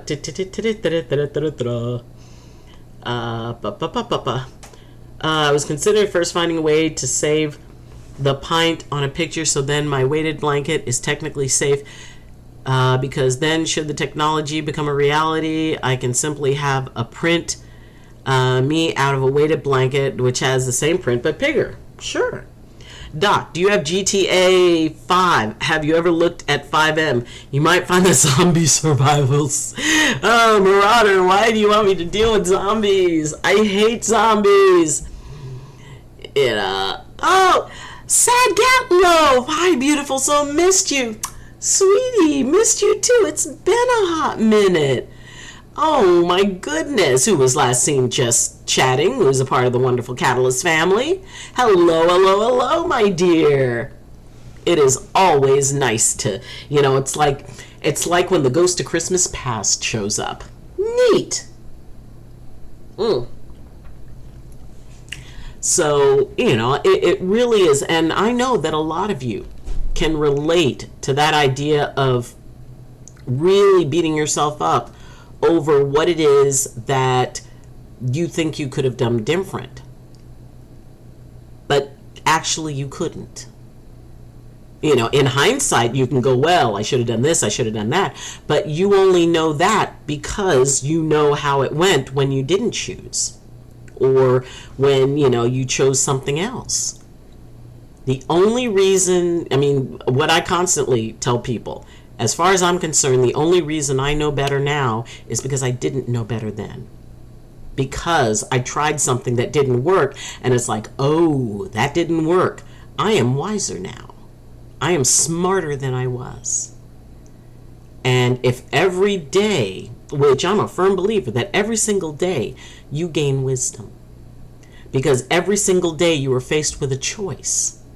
And maybe you made a choice and it ended up going sideways, and the wheels came off the cart and you're standing there in the wreckage And you're going, wow. Okay, I learned something. I learned not to do this particular thing. And that's wisdom. Every single little decision we make, every opportunity we have to express choice. And sometimes we choose based on a reactive emotional moment.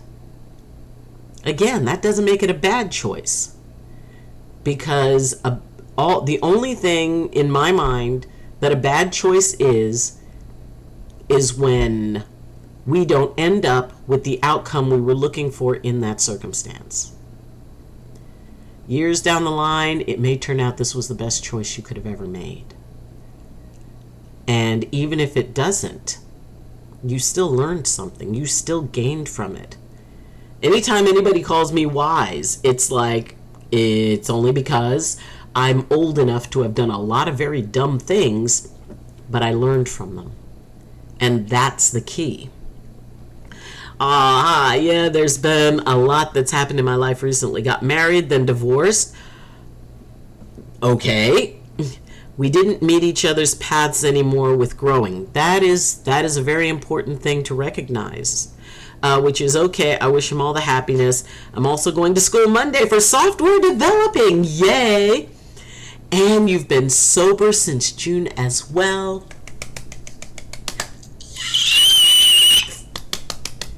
Oh my goodness, Sad Cat, I'm so proud of you.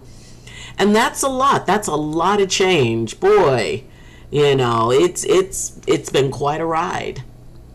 And I'm very proud of you for looking at it that you could no longer meet each other's expectations. And that is a very healthy way to look at it. It's not, oh, this person's wrong or I'm wrong or whatever.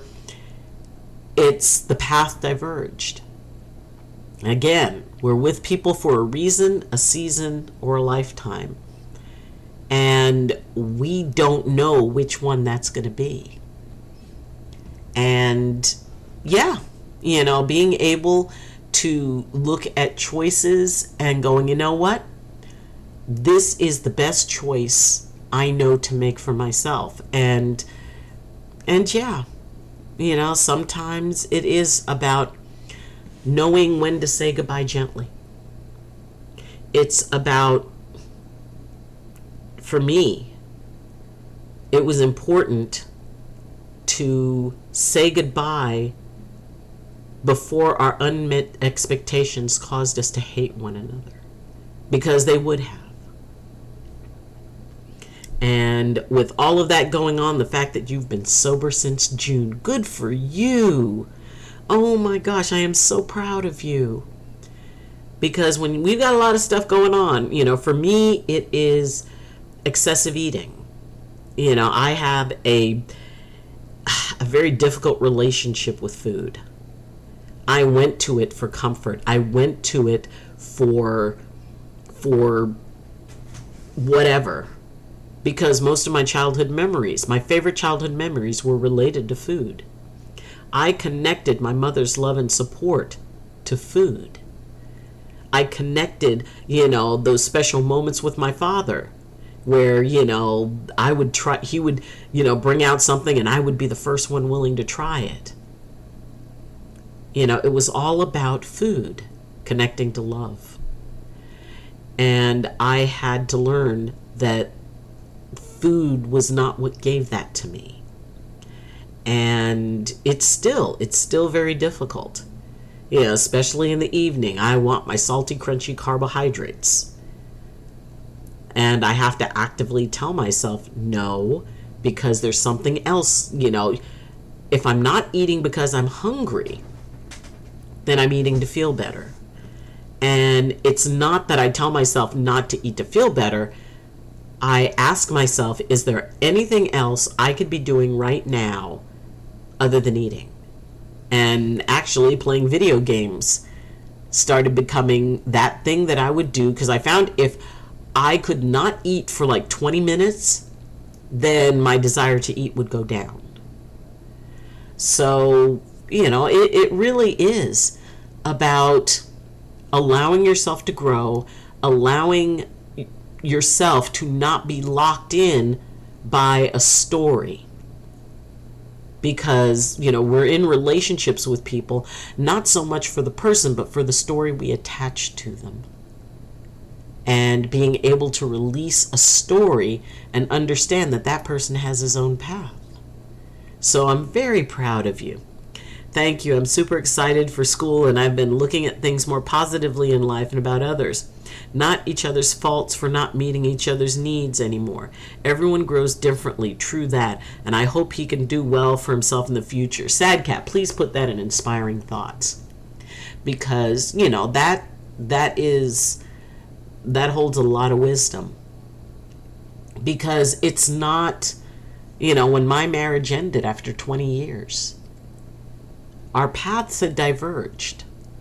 Neither one of us were the same people we were when we got married. And it wasn't about either one of us being wrong in changing. It was about that we were no longer resonating with each other. I mean, we had raised our sons.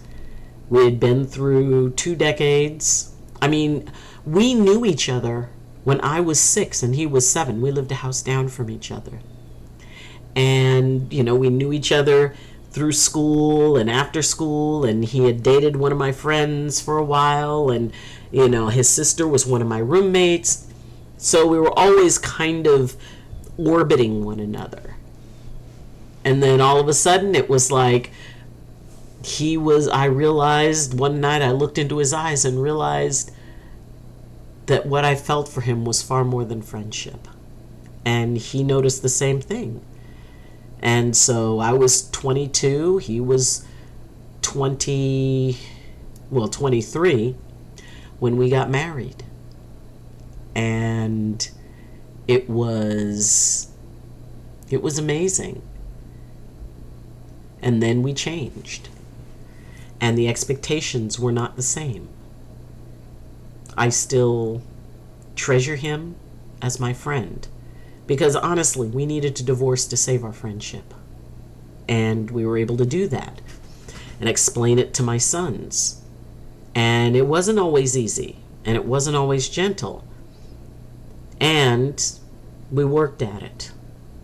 We worked at that as much as we worked at marriage. So, it really is when that time comes and life changes. And being able to recognize that and not make it about someone being at fault. Nobody really is. I mean, it's like, well, someone saw somebody else or whatever, and, they chose. Again, that was the best choice they knew to make with the tools that they had. And being able to say, all right, they chose this, and this is what I want to choose for myself. I can't change what they chose or what motivated them to choose.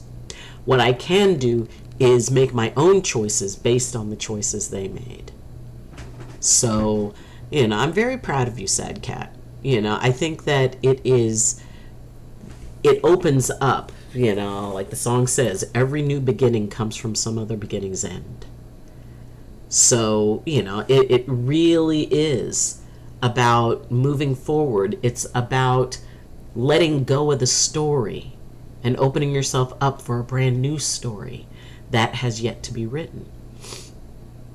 I wish my divorce could save my friendship with him, though our paths weren't meant to walk the same way as friends after. Yeah, though I'm not angry at him at all. I will miss my friend, but I have things I need to do, and he has things he needs to do now. Yeah, and it's always possible that later on, when, things get kind of settled, that friendship comes back. I mean, not the same friendship. It'll never be the same friendship, but something that is healthier, something that is there because of the bond of friendship between you. So I wouldn't rule that out yet. It takes some time to grieve, and I hope that you allow yourself to grieve, even if you're okay with it, even if you obviously have a very, very a healthy attitude toward it, and I'm very proud of you. And any major change in our life is grief worthy. Because for me, okay, grief, GRIEF, getting real in every feeling. Because when we're grieving something, we can't avoid being real. That's when we are in grief, that's when we're the most honest. And you have to get real with the parts that are happy. You have to get real with the parts that are sad, with the parts that have anger, the parts that have fear. We can't help but be real in that, because we can't really control it. It's just those feelings are just there. So being able to make a choice that, okay, I'm going to honor the sad, with sadness, those parts of this that are sad. And as things calm down, and it's really funny because next May would have been our 40th wedding anniversary, and it is 20 years because it was on our 20th anniversary that he told me he didn't want to be married to me anymore. It was like a week before our 20th wedding anniversary. So it's been, and that was in 2005. And next year it will have been 20 years, the same as how long we were married. And after that, I will have spent more time not married to him, really, from the time we were married on. I will start spending more time after the divorce than I did with him. And, and it can be a very tricky thing sometimes, because there were times when it was like we had to make an agreement. Okay, if one of us is not feeling up to it, is not feeling grounded enough to have a discussion about what we need to do in order to dissolve the marriage, that we would let each other know, and that would be respected. It's like, okay, this isn't a good day. We'll sit down and talk about it another day. Because if either one of us wasn't in a space of, it's like, nope, I'm kind of in my feels today. It's like, okay, I thank you for letting me know. I respect that. We'll get together another time. So, it is. Relationships can be, whether it's romantic, family, work, friendship, whatever. It can be very complicated. And it's going to ebb and flow based on the story that is attached to it. What is the meaning that relationship holds in your life? Is it a happy thing? And being able to say, I am okay with how things have gone, and it still makes me sad. And being able to acknowledge that. I'm hoping one day that he comes back and tells me his accomplishments and that he can be proud of himself finally. I'm sure that will happen, Sad Cat. I'm very sure. Because it's a constantly evolving thing. The relationship you guys have now is not the relationship that you had, and it's not the relationship you will have. You will both grow as you move off into those directions that allow you to, as the Army ad said, be all that you can be. And you couldn't be that together. And I'm sure that it will calm down, and that ultimately you will be able to have that gentle meeting. That, hey, how are you? I hope you're doing well. Oh, really? Oh, that's so cool. Yeah, me too. well, it was really nice to see you again. And have that be a gentle, easy thing. But, being able to, get married, then get divorced, and, that's a lot. That's a lot to experience all at once. So take the time you need to go through that and kind of process it and to figure out what exactly this experience, what it means to you, what stories you have attached to it, what are you really attached to about it, and how can you release those attachments to, it's sort of like, if you have a boat and it's tied to a pier and you're trying to go out and, go out on the water. How can you let those tie lines loose so that you can move forward, and so can he, to navigate your ship the way that you choose to. You can do this, and I'm sure that what you hope will be. And Jay's back. Hey, Mel. Hi, Jay. What's up, Eagle? So being able to, allow what no longer serves you to just become a part of the wisdom that you gain. You don't have to hold on to the hurt parts. Being able to focus on what you learned, how you grew from it, how you feel about yourself now. How do you view yourself? Is there anything that you feel is preventing you from full closure? And if there is, figuring out what you want to do about that. Now, it doesn't always mean maybe somebody doesn't want to participate in that closure. And if they don't have to. And being able to find that within yourself. Maybe it's writing out a huge letter of everything you want to say, and then sitting down, putting it in something and lighting it and watching it dissipate. Or maybe it's,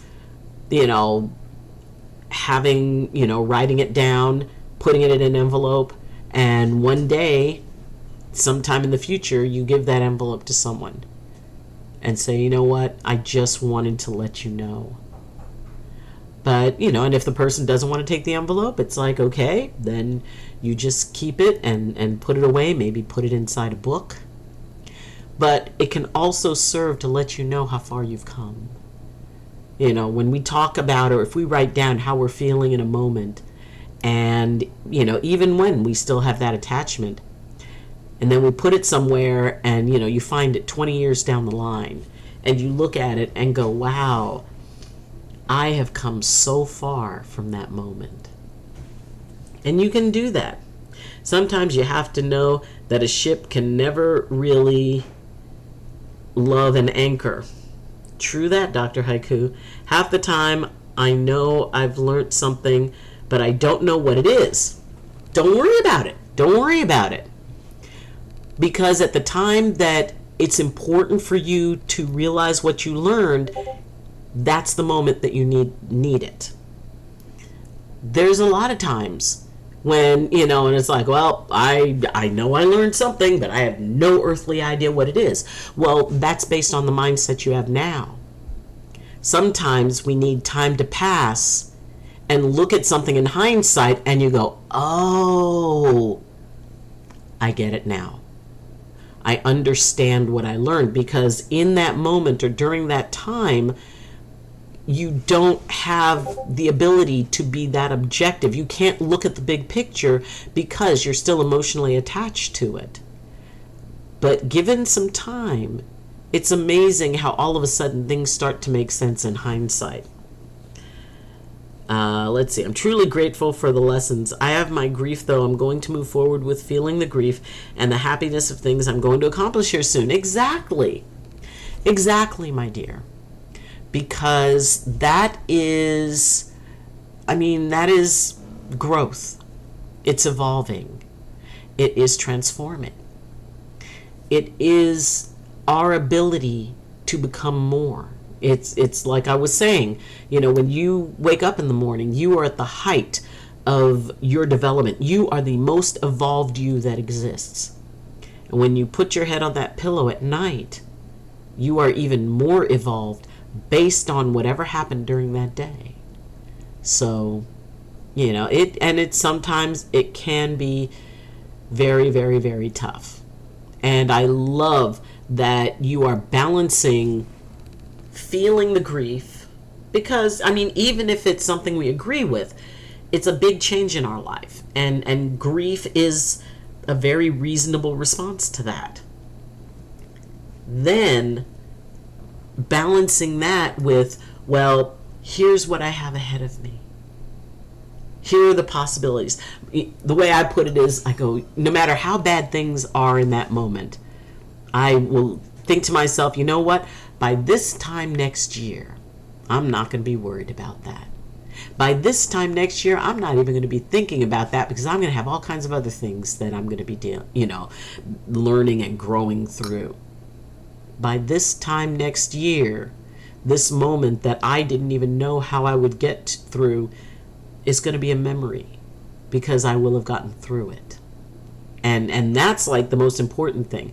No matter how bad a memory you have and how much you felt, I can't do this. I can't figure this out. I can't, I don't know what to do.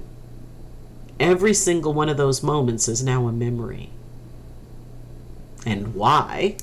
Because you have overcome everything you've ever faced. If you are here in life, you've overcome 100% of everything you faced. It may not have been pretty, and it may not have been the solution you wanted, but you did overcome everything. And if you can overcome 100% of everything you've ever faced, that means that there's nothing ahead of you that is more powerful than you, or anything you cannot handle. It just feels like it in that moment. So give yourself credit for that. Give yourself credit for the fact that you've overcome 100% of everything that has ever challenged you. Because that's a pretty good average. And even if you didn't know how you were going to do it, you did it. What's good? Well, I got divorced here recently, but I'm going to school here on Monday for software developing, so I'm excited for that. I've been changing things about myself, life, so there has been a lot of change. Yep. And change can be wonderful and it can be scary. So being able to roll with it, being able to go, you know what? No matter how scary this is, I know that there is something here that is going to make me more. It takes a lot of pressure to make a diamond. And each and every one of you is a diamond in the making. So, as I say, life is fun until it isn't, and it sucks until it doesn't. And we don't even spend most of our time at either of those extremes. Most of the time, we're just swinging like a pendulum between the two. And whether something is fun or it sucks, no matter how fun a time is, at some point it's going to suck. And no matter how much it sucks, at some point it's going to be fun again. And being able to wait it out, to understand that whatever you're going through, it is an event in your life that is going to pass. And you've got a whole lot of life left to you. I'm always here if you need someone to talk to. I'm just a DM or text away. Pretty sure you have my number. Cool. I'm very proud of myself, which I haven't felt that way in a long time. Proud of the things I've been doing, just as easy as waking up in the morning. I feel great. Nice. Very nice. And for some, the toughest battle they can fight is just getting out of bed. And if that's the toughest battle you fight, be proud of yourself that you did. You got up, you faced the world, and even if it was just barely by your fingertips, you did it. And you should be proud of yourself for that. Be as proud of yourself as you would for somebody you love who is going through it. So, on that note, my dears, matcha. That's going to be our time for today. We will be back next Saturday as I explore more zombie games. Have I mentioned how much I hate zombies? And we will be it'll actually be the Saturday after Halloween, and I will be playing 7 Days to Die. So it's like, oh, Dr. Haiku, thank you so much for the biddies. That's so sweet of you. Thanks for the stream, Doc. Oh, and I don't want to get out of bed this morning. Yep, but you did. Proud of you, my eagle of iron. So everyone, just enjoy yourself. And please remember that you are the only you in all the universe.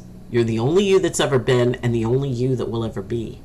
And what that does is it makes you special, it makes you sacred, and most of all, it makes you necessary.